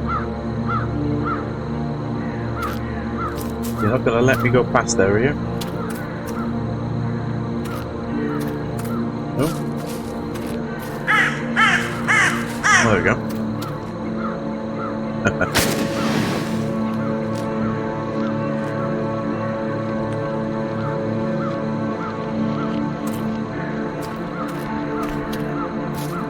Bit of a maze. Family bonds. I remember the first time I met him. He had a strong will and admirable strength, but at the same time he was an especially romantic person. He used to pay attention to the natural beauty in the world. He was smart and well read. I fell in love with him like a teenage girl. It was like I found my perfect type of man. But after our wedding, what seemed to be a perfect life became a nightmare. He changed, acted like I belonged to him, tried to control everything, and the things that he could control angered him. He lived with a philosophy that his personal rules are the only right ones. Everyone should obey unto them. The most terrible thing that I notice is this strong independence and will that I had in young age was completely demised, but something still kept me with him. Despite that, I'd feel better when he was not around. But after the complete dark, a light is reappearing. The light was our daughter, Sarah. She is a great child. I'm so proud that even under my husband's severity, she still keeps strong and represents all the good sides that you can find in people. She is very honest and kind. She always seems to perceive this world as art. I'm so very, very proud of her. My love for Sarah gives me monetary chances not to notice how my husband is changing to the bad side. Unfortunately, my health doesn't permit me to be with Sarah for very long at a time, as I would have wanted. All the time that's left I will use to help Sarah prepare for her life when I'm not around any longer. Hope that my husband will take good care of her and make her happy.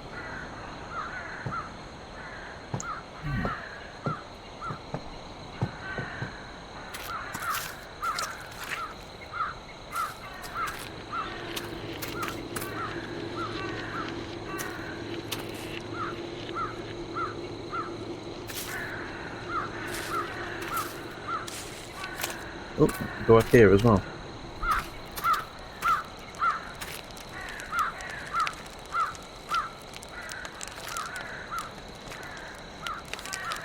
Oh. During my first days here, I met what remained of the new guests who visited this place before me, but their corpses didn't stay long. I don't know how they are disappearing. Maybe darkness swallows them, or that sinister ghoul took them somewhere. The fact is, if you die in this place, you disappear from this world. During my research, I found out of a reverse ritual you need to collect all parts of the sacrificed body. Searching for them was some kind of game at first. At first I felt like a madman, searching for the remains of a dead body, but now when I look at them inside my bag, I feel like I'm a collector, finally completing his collection. The more remains I find, the more I learn about this place. It's like they guide me through the pages of their story. I think it's not a coincidence that the remnants were in place that played a significant role in this victim's life. After that I found a runestone. Finding it was really a headache. Also I found out that the fire in the altars inflicts the dark girl and makes her more aggressive. My intuition inclined me to extinguish these lights to make myself more secure. Hopefully nothing will disturb me during my preparations for the reverse ritual. Lately I've managed to avoid the dark girl. It becomes a game where I am winning. Few pieces are left. Soon enough I will stop the curse of this forsaken forest. Maybe even get the opportunity to discover the sacred knowledge and power the forest's ancient civilization was keeping here. Even the thought of this makes me excited, gives me the feeling of invincibility. I'm sure I'll survive, have become a part of this place and adjusted to it.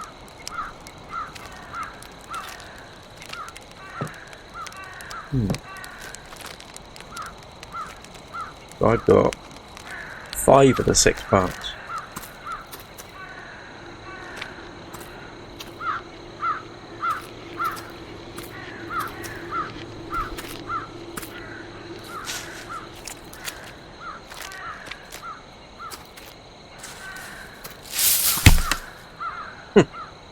Will you stop dropping those things on me? Oh.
bear traps everywhere.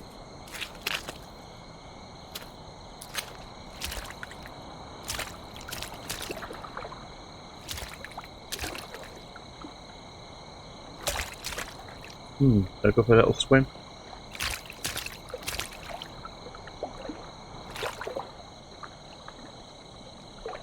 Let's go for a nice swim.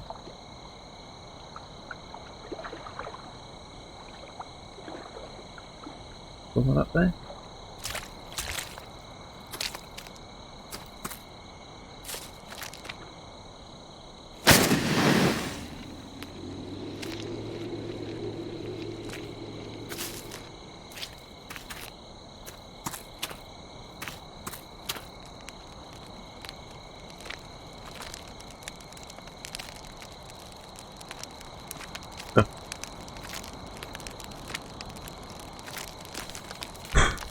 New world is near. The last few weeks have been very rough. We started preparing for the day that they change everything. Because of Jan and a few settlers that doubt my plan, ritual preparations are becoming harder. I've sent a few loyal followers to watch them and keep them on distance. Unfortunately, because of my preparations, I can't spend as much time with Sarah as would have liked. I understand there is no need to be sad, and I hope she does too. Sarah will not leave me. Because of the mission that Sarah's destiny is prepared for her, when the ritual is complete, we will spend even less time together, but she'll be happier. I'm going to fix all my mistakes and will let my daughter fly freely from the nest. I will stop controlling her and let her make this world a better place. Alrighty then.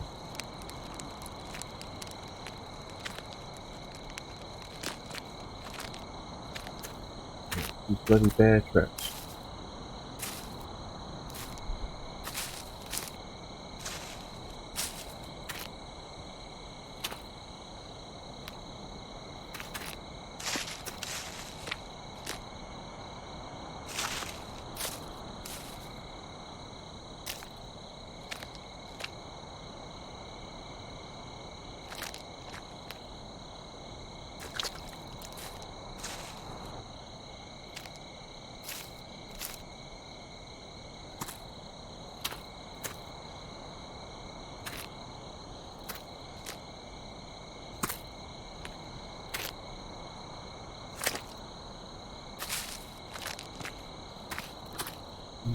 Then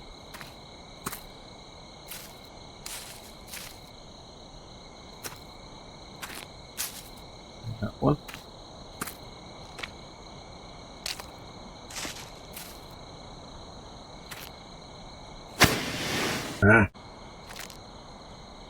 Holy crap.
That's cool.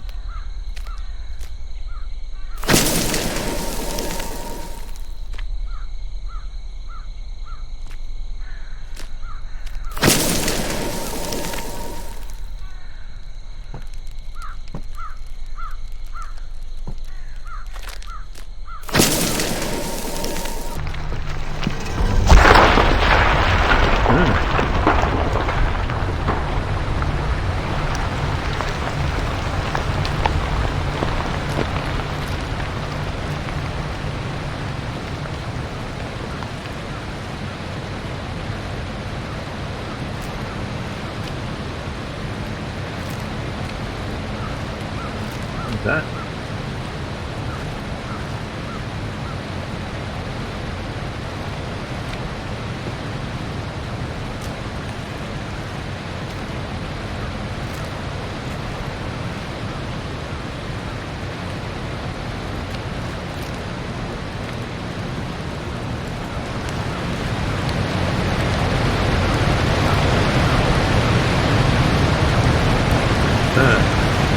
My water's gone.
Sixteen out of 26 of those lights.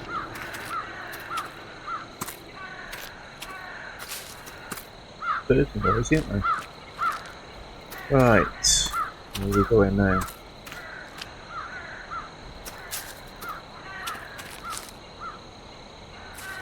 Oh, it's another nice little hut.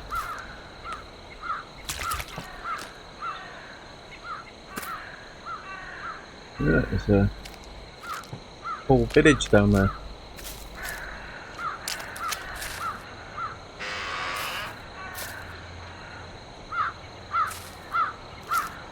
Nice welcoming welcome from the house.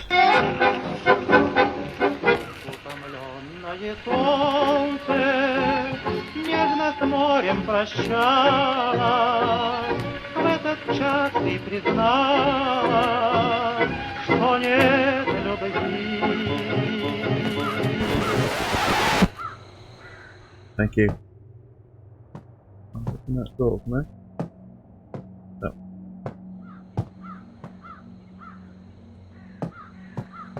Nice photo collection.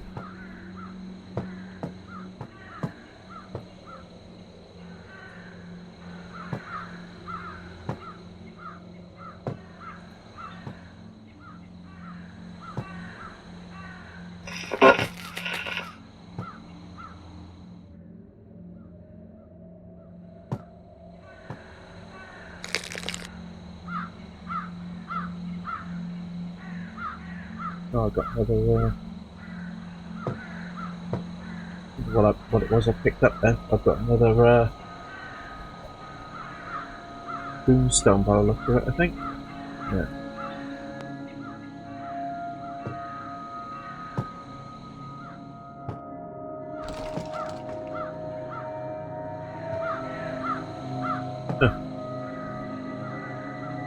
That looks like you.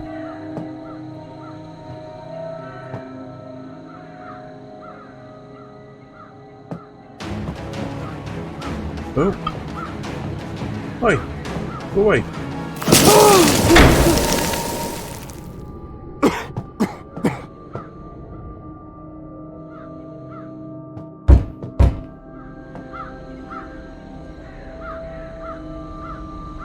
Oh, look, my mate.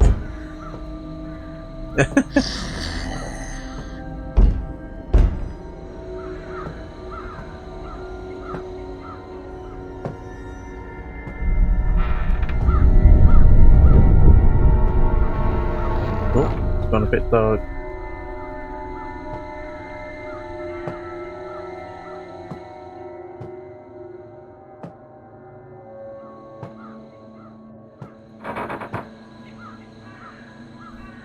Oh, I can go in here now, can I? There's a good gold.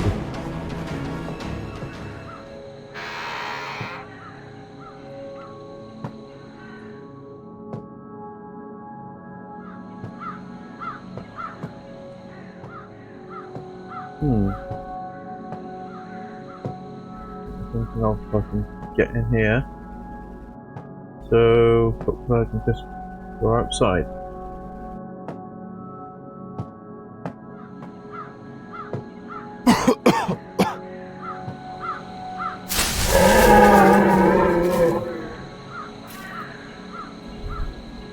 There's a large stag.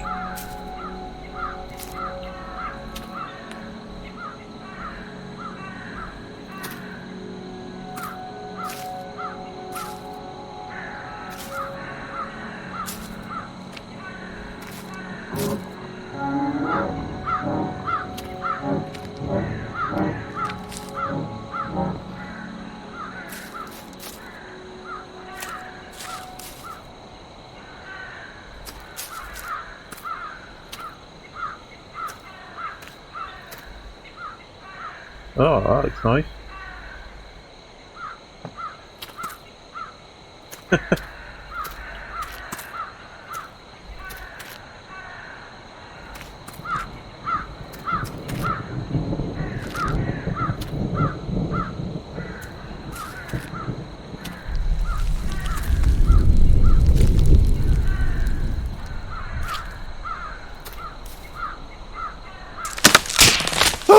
Oh.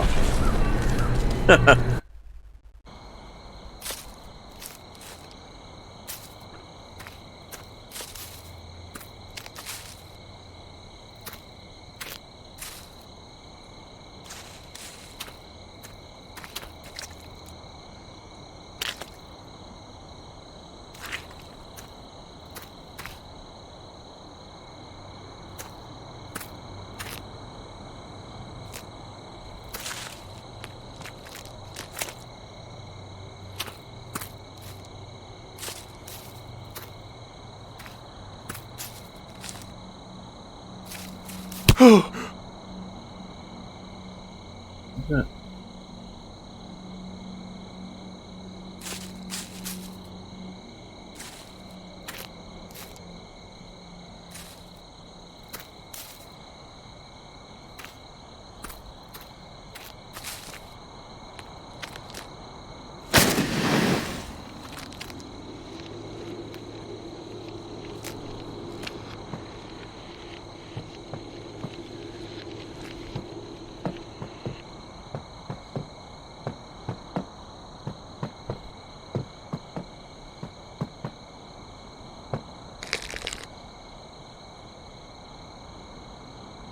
Uh-huh. I'm just seeing that from the other side.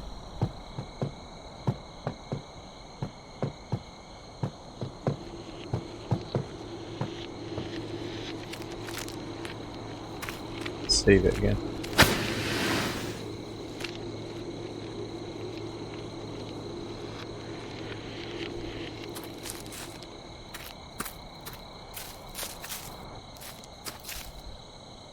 Right, so let's go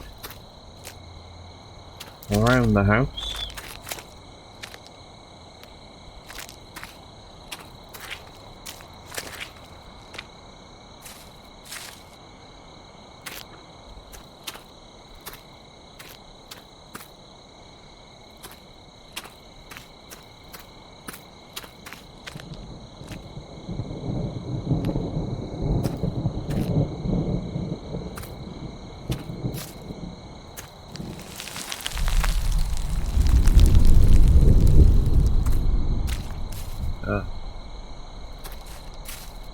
Hole in the ground there is what I fell down last time.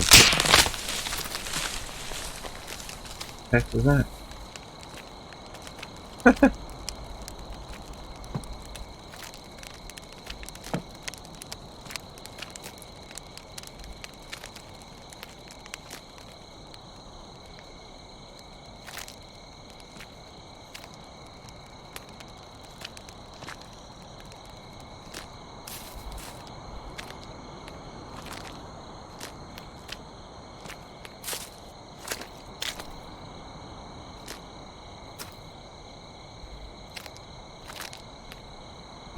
Go in the cave.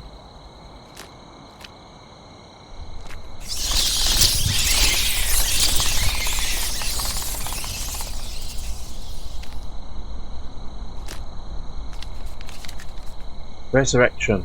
Sarah is scared. She doesn't understand what is going on, but I don't blame her. She always was so naive. Good thing that I always knew what I must do. It was my decision to stay in this place after the railroad was finished. When I found those ancient ruins, I started to hear this voice. The voice that guided me and helped me to make my decisions. With his help, I learned of the ritual that will save this world. My daughter Sarah will be our beacon of hope. After her resurrection, she and her pureness will recreate our world and fix all the mistakes that drew it into the abyss. I am a prophet and Sarah is our hope. Soon the results of my work will grow and harvest our efforts will improve this world. Sounds very ambitious.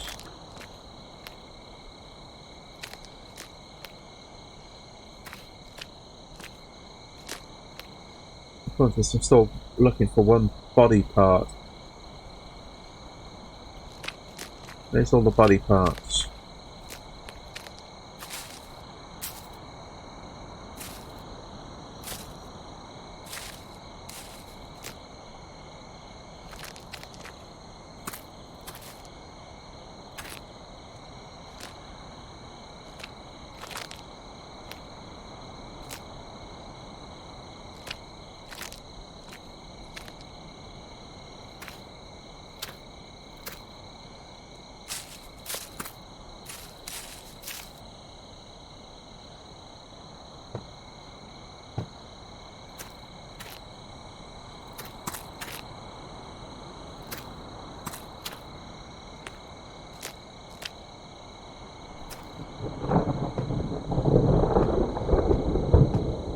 Oh, it'll go raining now.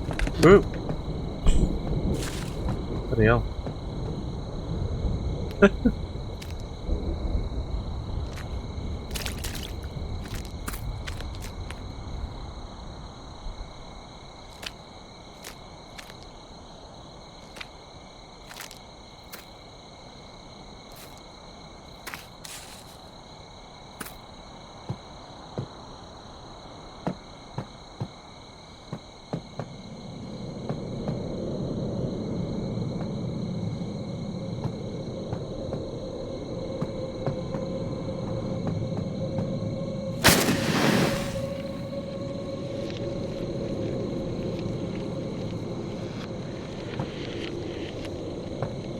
Another welcoming looking house.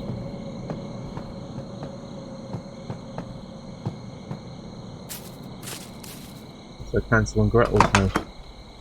Oh, hopefully there's a key in here. Oh, hello. Well, I saw you running away.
That.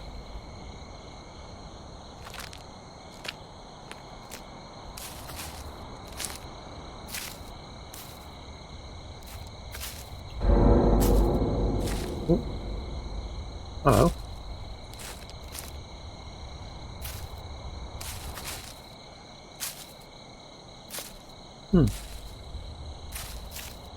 Okay.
Oh, we have another note. Enduring toy. Tried to warn him, but he won't even try to listen. His self-confidence and arrogance doesn't let him think straight. He can't even recognise that he's doing exactly what the creature under the shadows wants him to do. If I don't do anything, then the situation will be catastrophic. I don't have enough power. I can't do it by myself. This toy makes me sick. His ego and cavalier self-confidence are as annoying as scratching on glass. My puppet master doesn't want me to break this toy. It should play a big role in his plans. The toy must think it's so important and soon we'll be free, and in the same moment he'll only go straight to the gallows, without even recognising the destiny awaiting it. It seems that Puppet Master will even release me when his toy has played his part. I want to rest so badly, but at the same time I prefer to see how this toy will suffer. I will not let the Puppet Master finish his game. He's taken too much from me. He thinks he can control me like my daddy. The rage he wanted to make stronger in me, ironically freed me from his chains for a while. It is time for me to take something from him. I will need to use a method that my good side would never be able to do.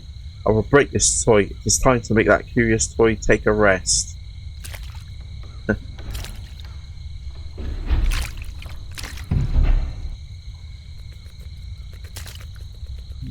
Get up out of here.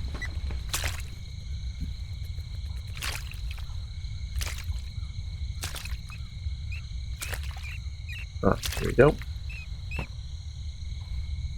We've got the rats down here keeping me company. This. Hello. You cheeky bastard. Knocked me down the hole like that.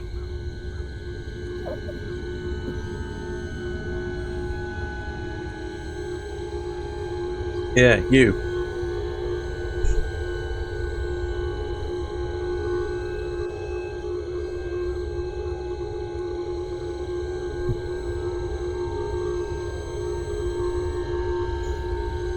It's like a shadow man.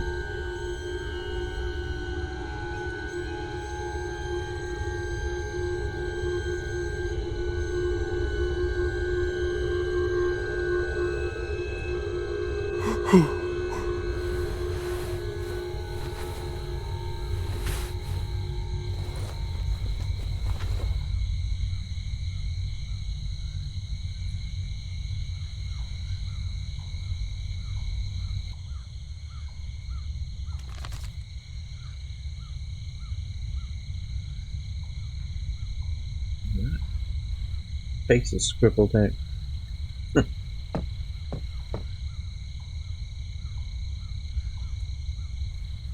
I've got all the runestones in, have I?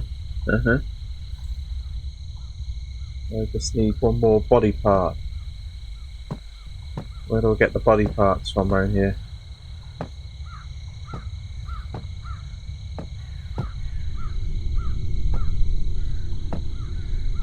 That.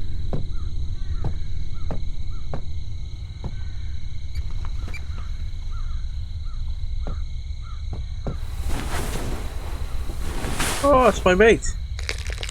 And he's got a key for me. Thank you. What's that for then?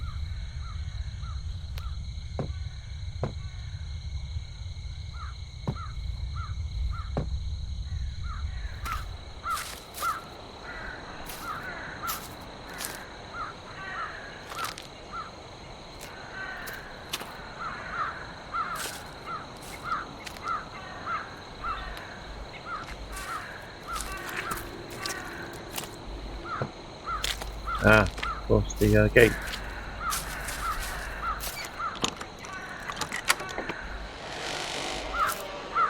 And another note. Ooh, it's a big one. Savor, Part 1.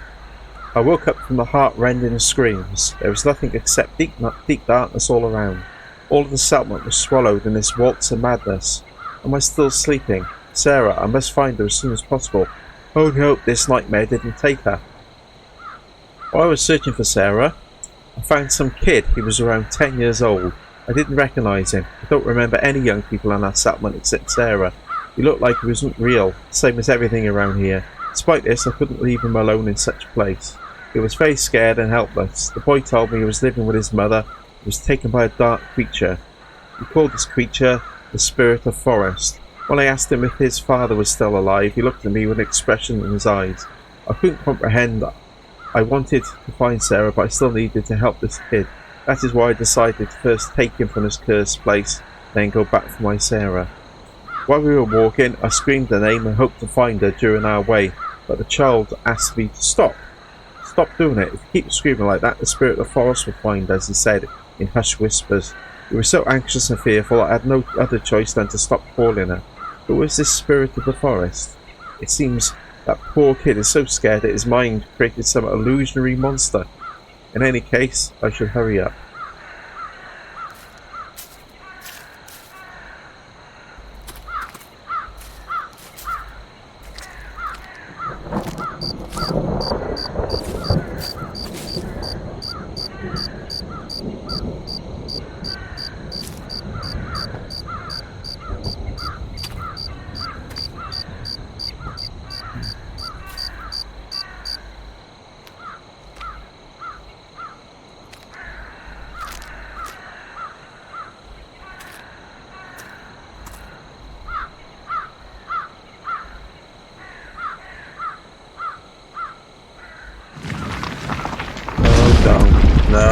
No. Good timing.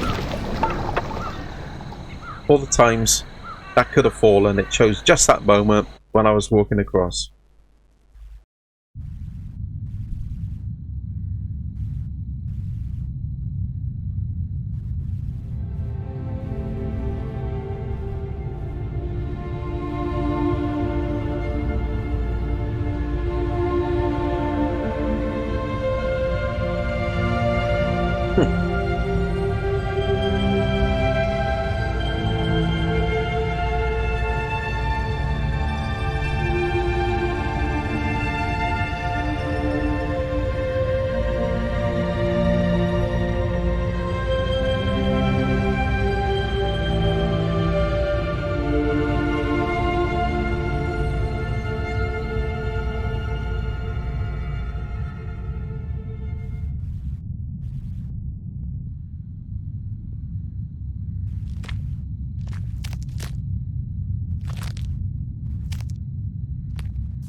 Must be the creature's lair.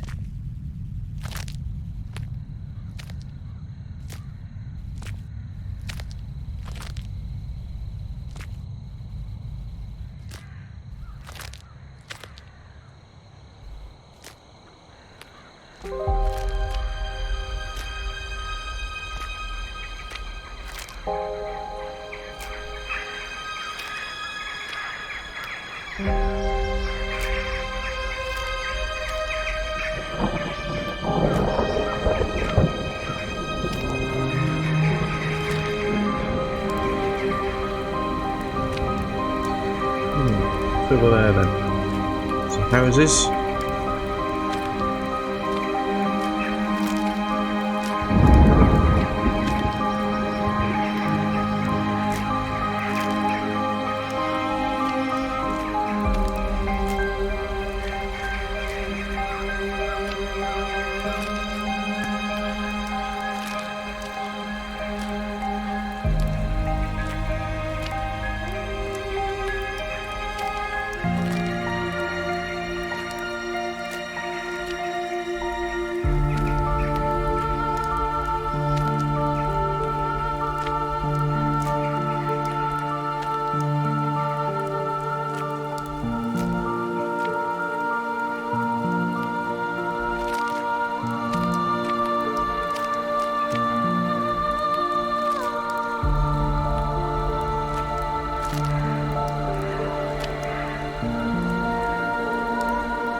Where is this going to?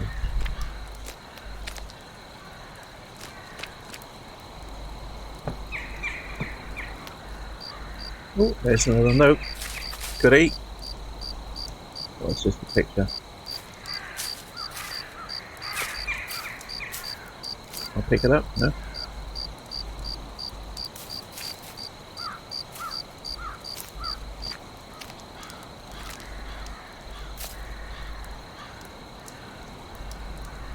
So, it's a bit of a twist and turn maze there, doesn't it?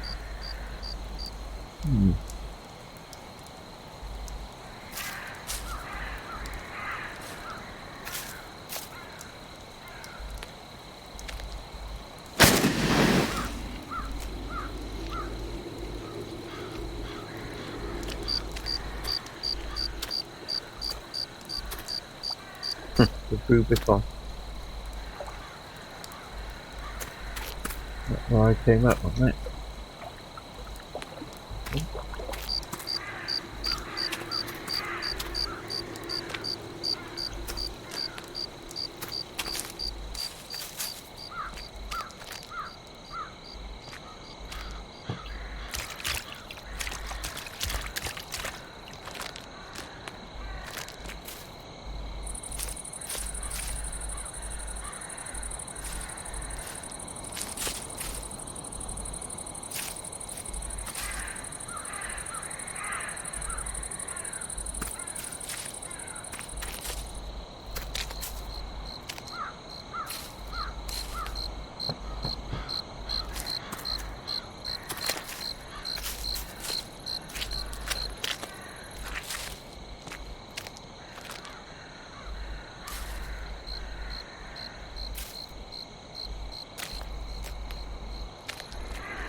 Flush hope. I remember that day, the day when my mother gave them to me. In an instant, this plush bear became my favourite toy. It was always near me. When my mother was gone, this toy had a new meaning for me. With him, I always remember how my mom loved and took care of me. This toy became my eternal memory of her. After my dad changed, this teddy bear became my comfort and ray of light. But near my 18th birthday, my teddy bear was lost. I don't understand how it happened. I was always very careful with him. This toy always was near me. My father didn't even want to listen about my supplication to help find him. He was too busy with problems that he felt more important. I felt like someone took this teddy bear from me and didn't let me find him. I lost not just the toy with his teddy, I lost all warm feelings that this toy represents. I'm still hoping to find it, but more days are passing and the more I have a feeling that I will probably never find it again. It feels that everything happens around me is not going to change as it has before. 18 years old and you still got a teddy? My god.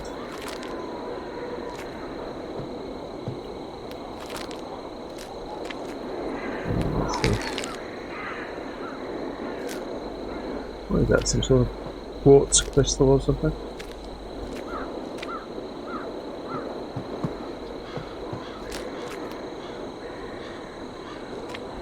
There's another one down there, perhaps.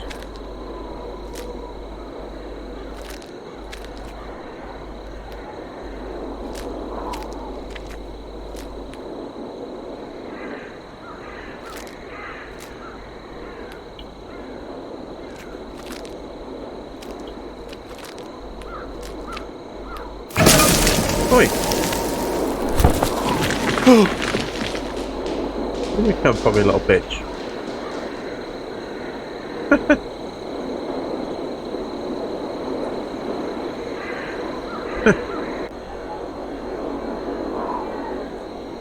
Oh, hello. Nice hat. Think you're in disguise, huh? I can't recognise you.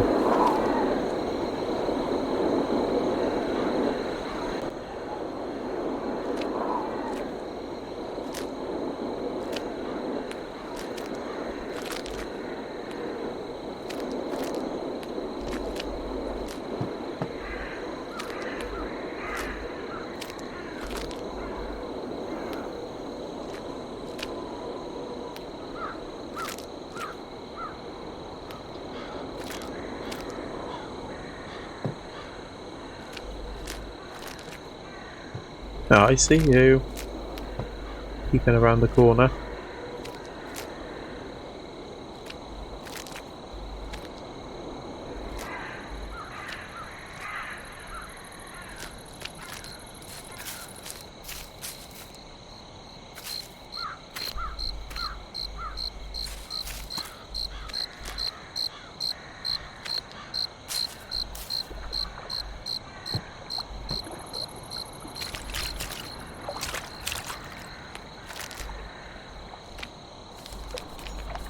Guarding crystals. Right, during my exploration I found some strange crystals. They glow strongly in the dark and have an incredibly unique structural composition. While I was collecting them I thought only of how much I could sell them such strange rocks for. Thank goodness I collected them. They became my salvation. Darkness in this place can easily kill you. Even a few seconds while at light and you will hear voices, feel their eyes following you from deep in the shadows, even catch a glimpse of their evil smiling faces. In the darkness, sanity flows from you like water through a sieve. Trapped in this suffocating darkness, I remember the crystals and took one in my hand, but they were too dim to penetrate the shadows. I felt a breath on the nape of my neck and all my hair stood on end. I dropped frantically to the ground, searching around trying to find something to defend myself with. I picked up what felt like a stick. I used the crystal's light to make a makeshift flashlight. From its dim light, I saw that I had picked up some kind of scepter, and at the top was a hollow, the perfect size to place the crystal in. Following my instincts, I placed the gem into the crevice, and at once the crystal's light being brighter, it made darkness went off. The scepter became weighed down by the energy. I couldn't take it with me. I pushed it into the ground. As I explored, I found more. I tried to stay as close to them as possible. It's the only way to fight off the darkness. Okay. That's... Oops.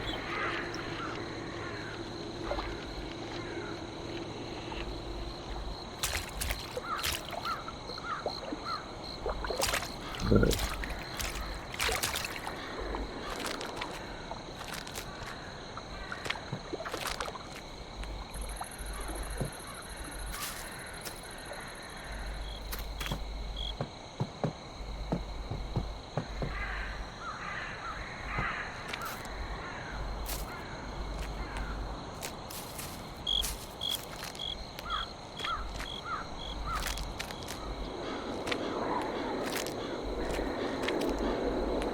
Aha.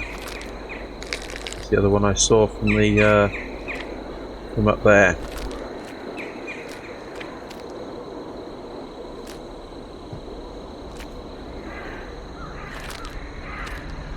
What does that do?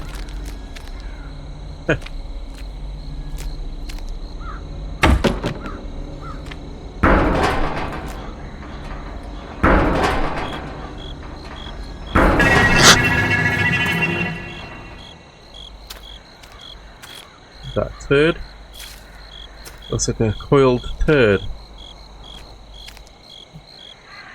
Hey, this is shit. You just gave me a bucket of shit. Oh, that's nice.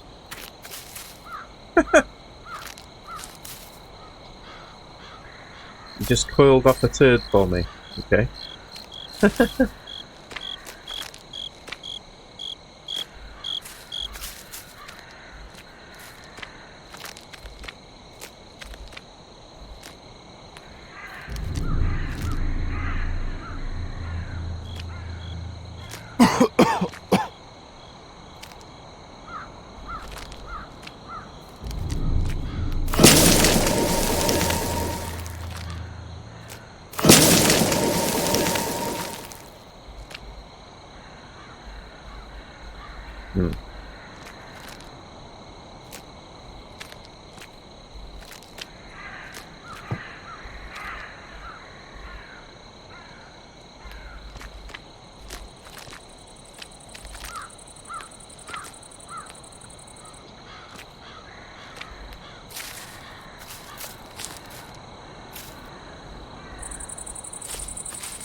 I'll get some more of them, haven't I?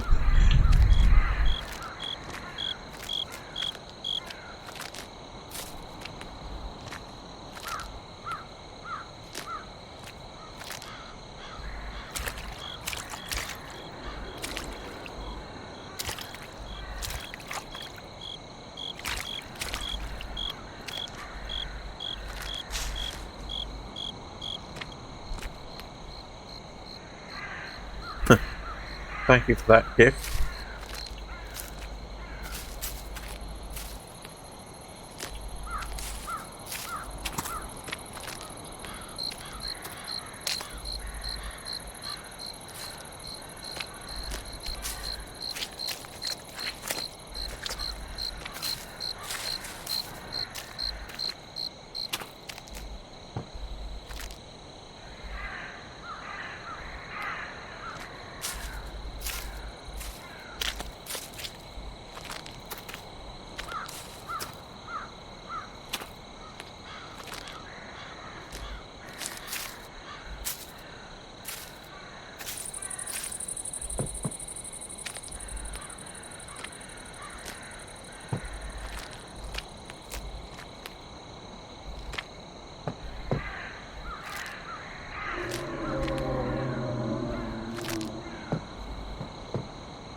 That.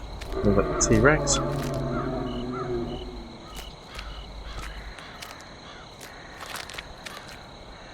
Another crystal, I think.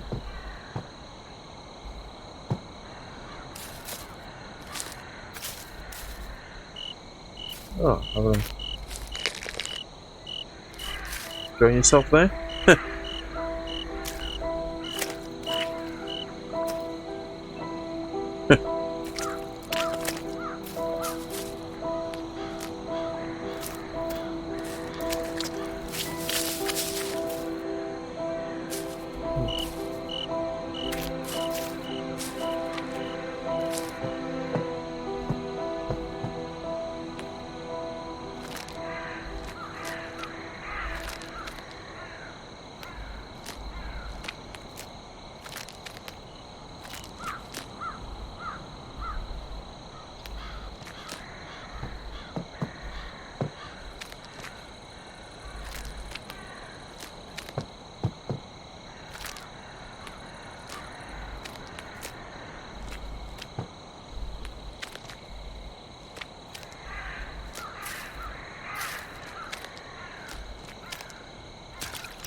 Right, where's all these crystals?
Secrets.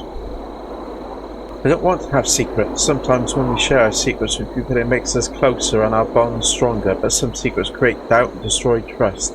My father has many secrets. One day I was walking in the settlement and saw a boy looking at me from a window. He only looked 12 years old. He looked very sad. I wanted to cheer him up. I smiled and waved to him, but he just closed the curtains and went away. Something made me curious. This boy was very young, and his eyes looked like a grown man's. I started to visit that place more often. I wanted to see this boy again. When my father found out about it, he became angry and forbade me to come close to the house again. But this warning just raised my curiosity. One day, I saw how my father entered that boy's house. He looked unhappy. He wasn't there too long. Soon enough, he came out with a woman I'd never seen before. Who was that kid, and how is my father connected with this woman? Secrets around my father are mounting. Obvious answers come to my head, but I try to ignore them. Upon reflection, they would explain my mother's sudden sadness. Oh, he's having a bit of the old ding-dong, is he? You dirty bugger. I'll have that. Oh. Let's drop back down on the beach. I've got to go all the way back down to the beach again. God.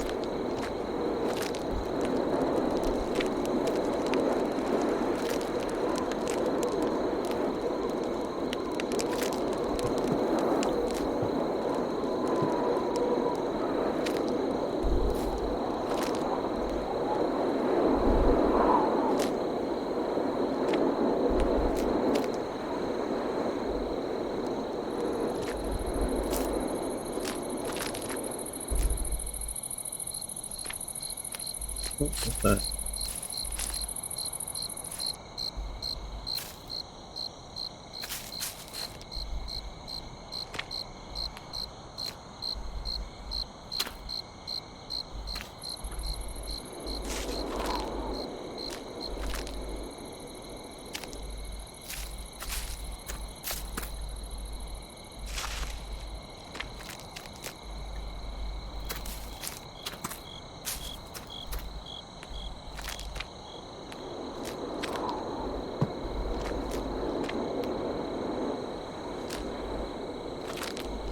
Yeah, so I've got to go down on the beach. Right, okay.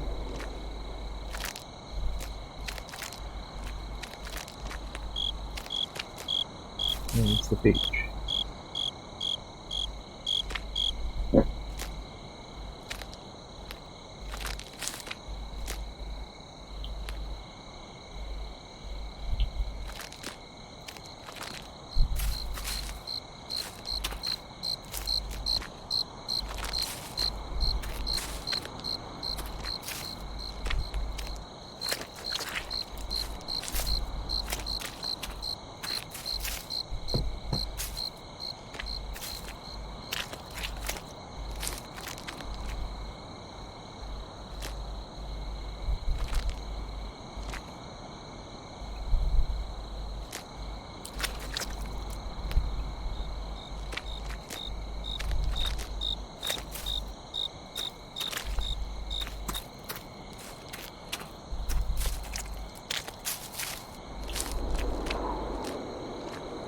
Oh, it's not there.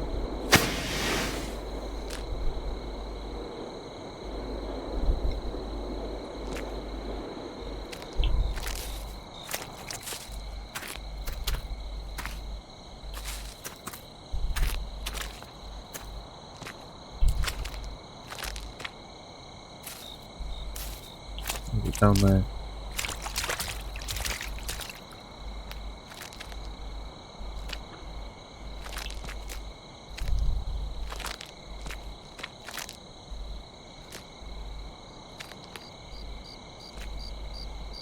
I think it was down here, wasn't it? The beach.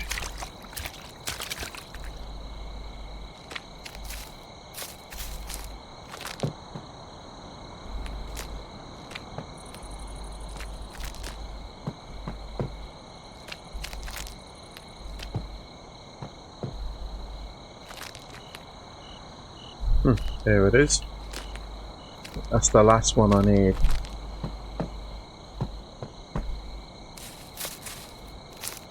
That's the last gemstone, I believe. Yeah.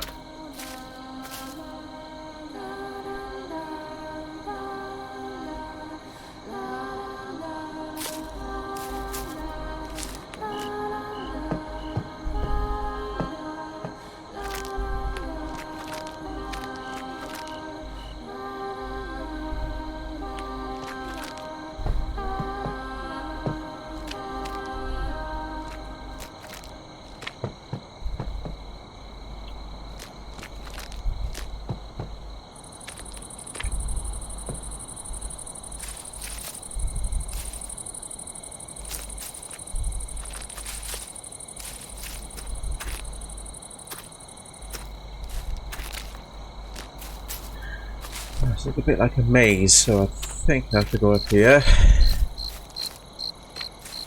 Oh yeah, so it's the blue there. I think I've got all the stones now, I think.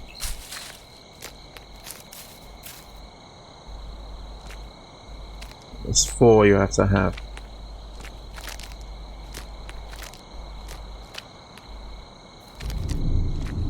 Got 1, 2, 3, 4. So should that be it? Yes. It looks like I can proceed.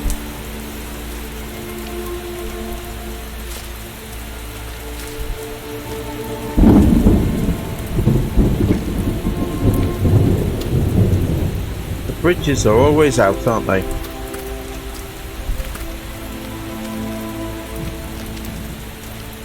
Looks like we're gonna have to take the long way.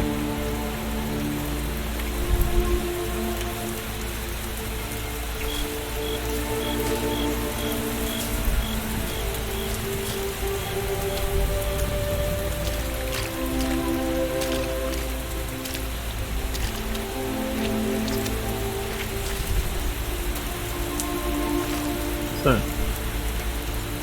I was weak.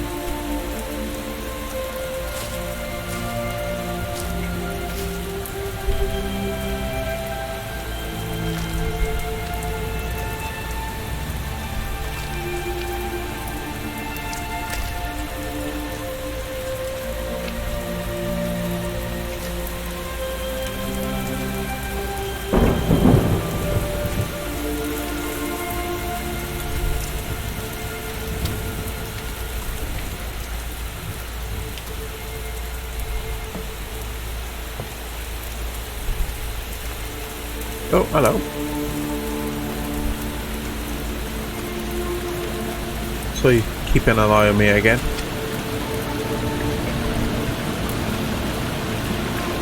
Right.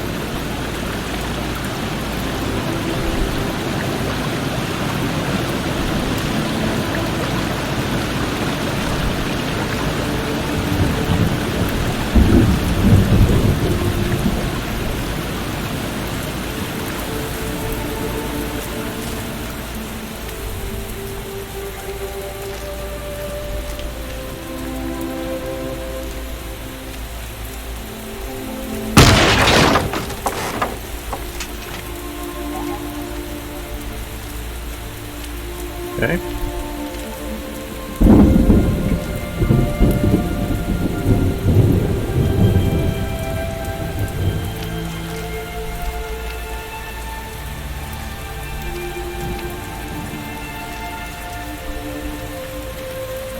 Well, it's at the other side of the bridge now, is it?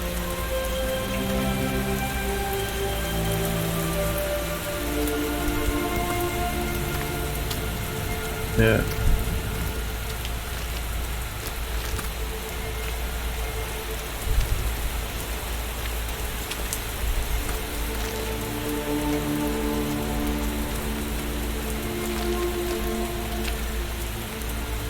Okay. I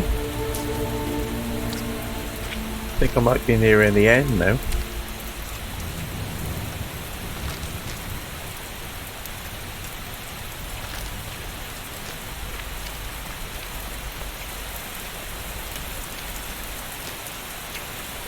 Oh, we have another note. Possession and fail.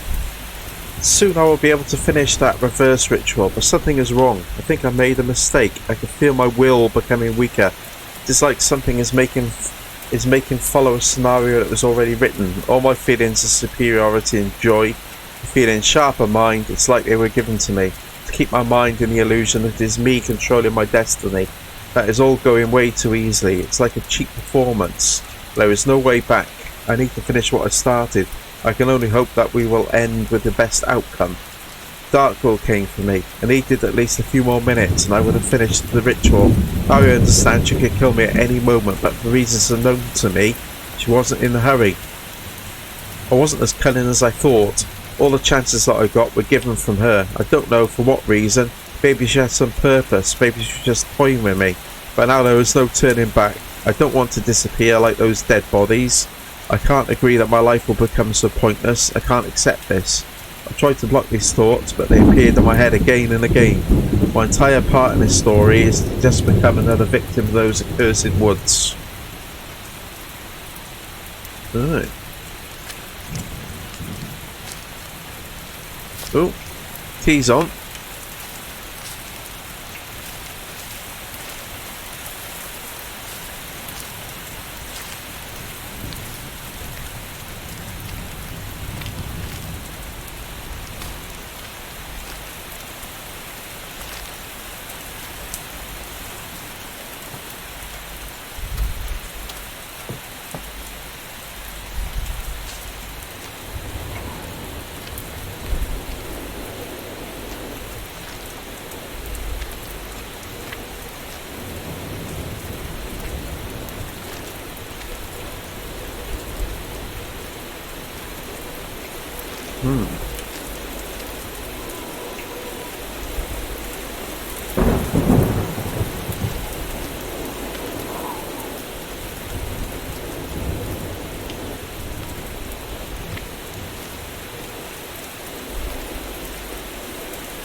Oh, that's nice.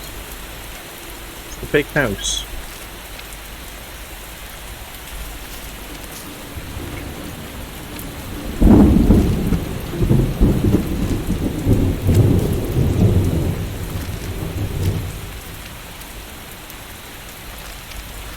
Looks like I have to go inside the big house.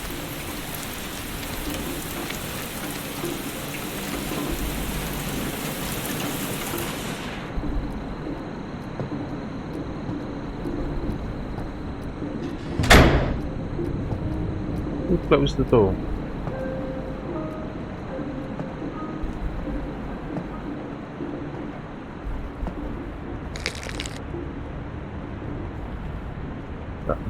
A leg?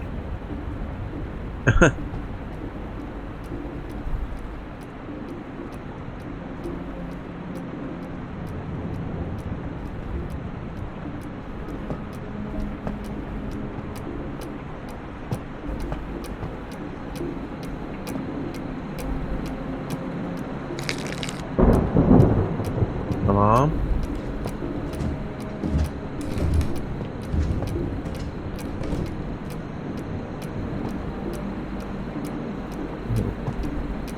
It's like Lenin.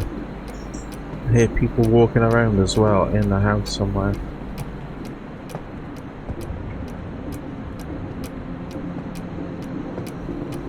Oh, hello. I saw you. An eye for me. Right, so I think we've got 2 legs and an arm.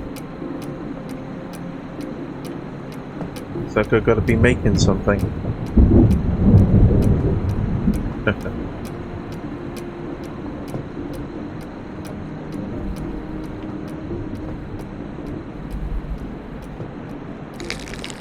Oh, the body.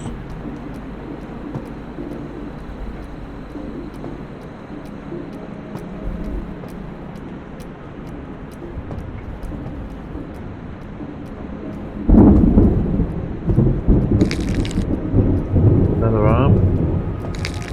There's the head.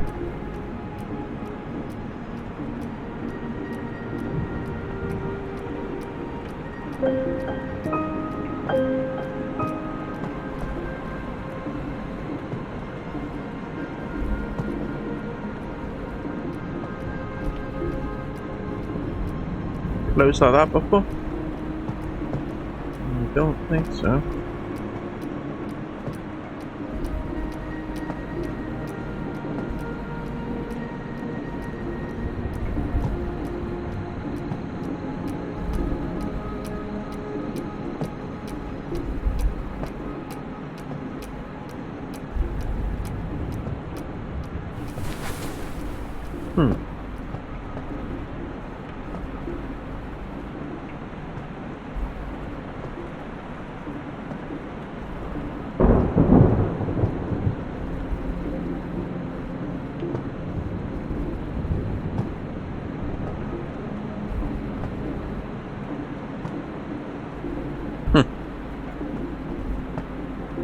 Like the picture of this bloody thing everywhere, don't they? Hit it with a slipper.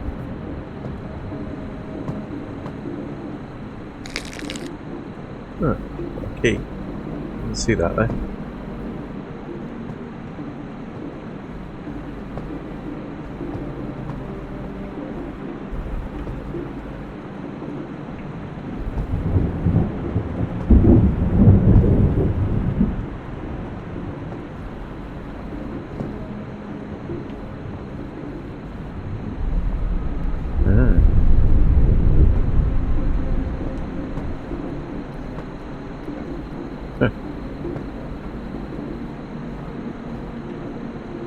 So I've got all the body parts, so I'm still missing the head.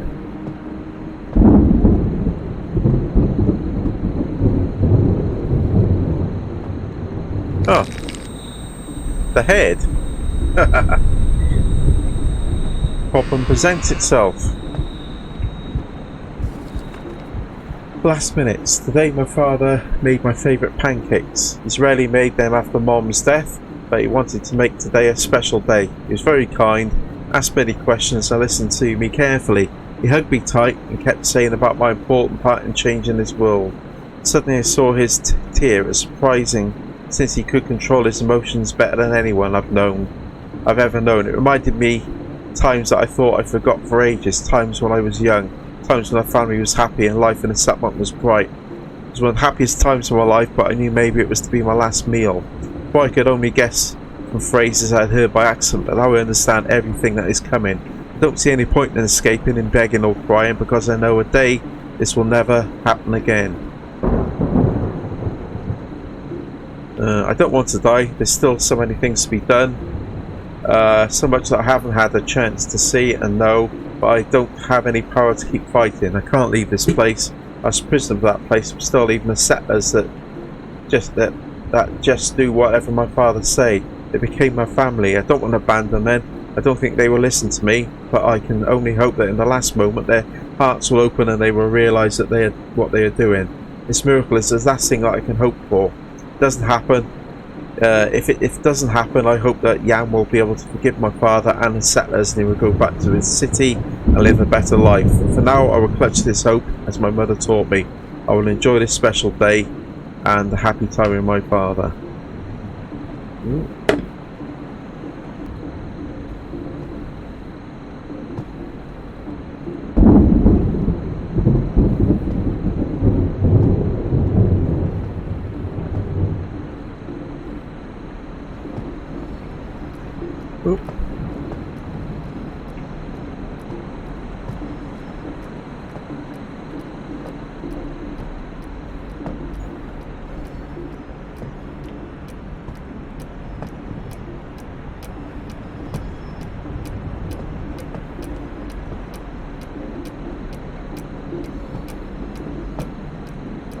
Why is it so dark?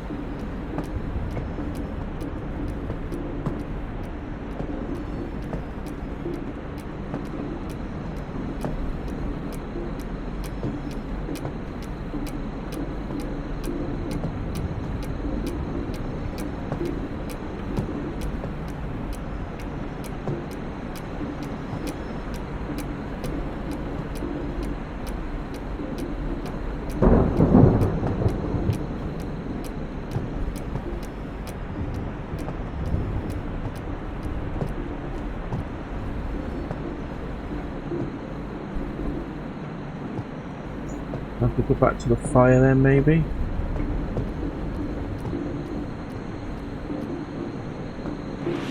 Oh.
Oh, it's arrogant.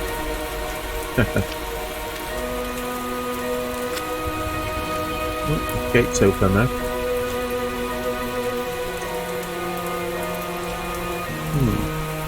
That's the flames, isn't it? The fire, I think. Oh, saved it again, maybe. Okay. Oh, another note. Falling. What I've done, that voice that I heard and trusted in, it just manipulated me, it distorted my dreams and hope, and used it for his advantage. By causing pain and suffering to Sarah, I released something dark and disgusting through Sarah. This thing released an anger that's been imprisoned more than 1,000 years. He's revealed all his cards and now laughing at me. He took everything from me, my daughter, my dreams, and now he wants to take all the world. He was imprisoned by kind and pure people when they sacrificed their life. But by selfishness, my strong will to change This world released him. I made many mistakes during my life. I can't fix them. The only thing I can do now is relieve this world from another parasite. Okay, let's do it then.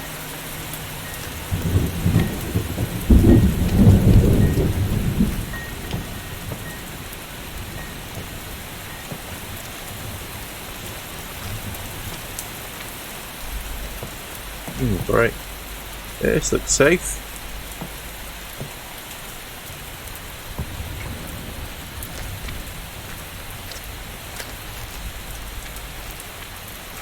Oh, another note. Straw Daddy. My daddy promised to give me a bright life. I was reborn and became free as he promised. I wanted to find him and return the favour, but unfortunately he went to the place where no one returns. When I saw him resting on that tree, I felt loneliness, but after that, someone looked through my window. It was my new friend, Strawhead. He changed Daddy for me. We have so much fun. We play and remember good old times together. With Strawhead and forest animals, I don't feel lonely anymore. Also, new toys keep coming here to entertain me. But sometimes Strawhead makes me angry with his silence and stupidity. When this happens, I let him rest and hang on the tree. Because everyone's same as my daddy needs time to have some rest. Mr. Strawhead, don't be sad. So much fun is still waiting for us. Okay. Who is this Strawhead?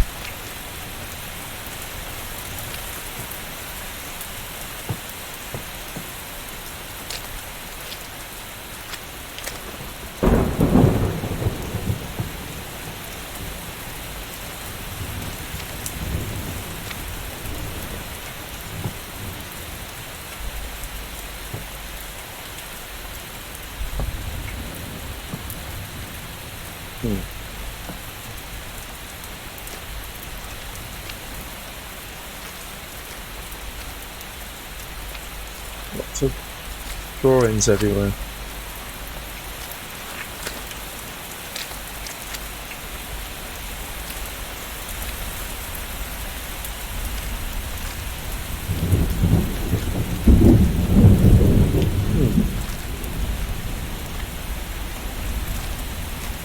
Yeah. So we've gone up to an interesting spot. Ray of light in the dark kingdom. Jan's death took all my hope. I found him dying. I heard his heart beating slower and slower. Puppeteer wanted to kill him. He wanted his death more than other settlers because Jan was interfering in his plans. I didn't let him do it, but unfortunately I couldn't help Jan either. After Jan's death, hatred boiled in me. It is all because of these greedy people that allow Puppeteer to become stronger. I don't see a reason to resist anymore, only feel revenge left in me. It was fun to play with all those toys that came here, but they became boring so fast. But this new toy, it's not like that. It is something special. This toy makes me feel weird. This man, his heart is pure and his mission is heroic. He reminds me of Jan.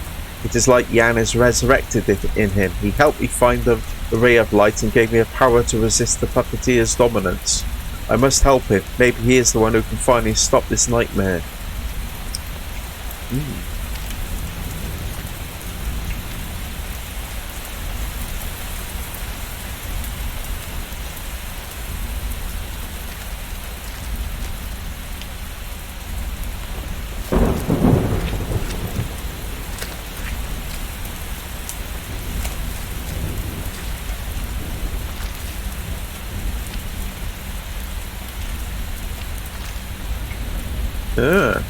That's interesting.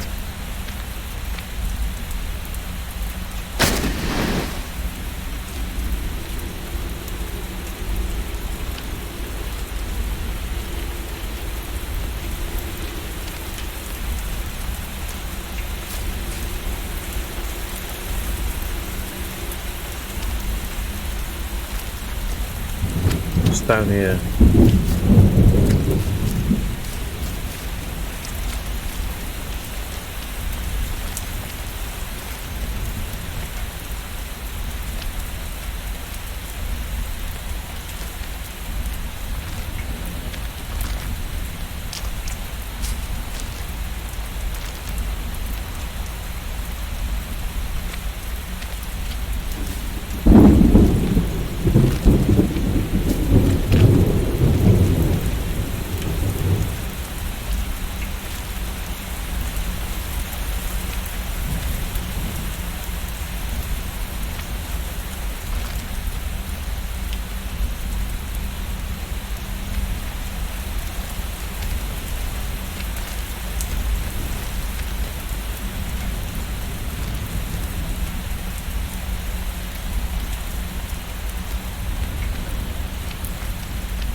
Right.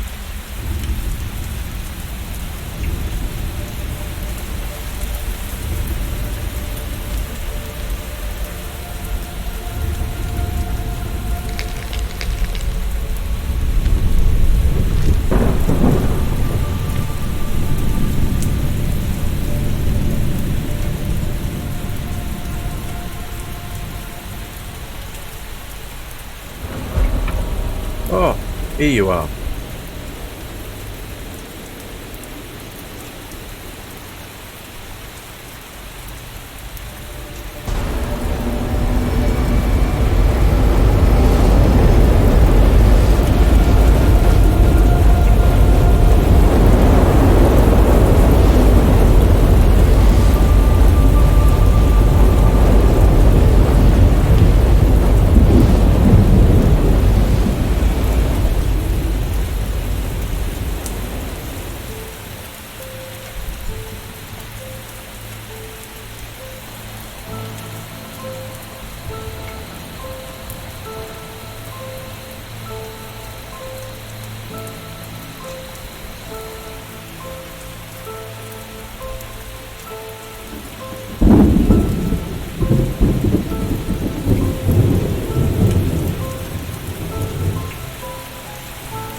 Oh, time to escape on the boat.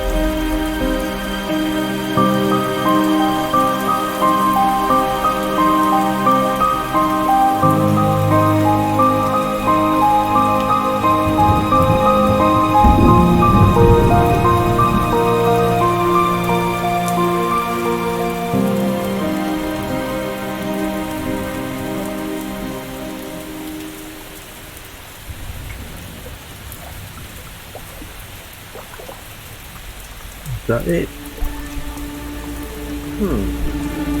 Forest is special. It's like a huge dimension. It's absorbing human thoughts and feelings and keeping them inside. It's recreating them into something meaningful. Only the ones who sincerely search for the answers can find it. All these notes that I found during my journey in this forest were a recreation of these thoughts. Like that, I was able to know all of these stories, how good intentions could lead to disaster and losing everyone, how desire for our inmost target can backfire and make us blind, how a will to dominate among the weak can lead to falling into the abyss, how desire to help a dear person can be impossible to reach, how the most pure can fall down on the way to cruelty and pain. Sarah showed me that cruelty and despair is not the reason to get rid of kindness. All the experiences that I found here will forever stay with me. Same as some part of me will also stay in the forest. There we go.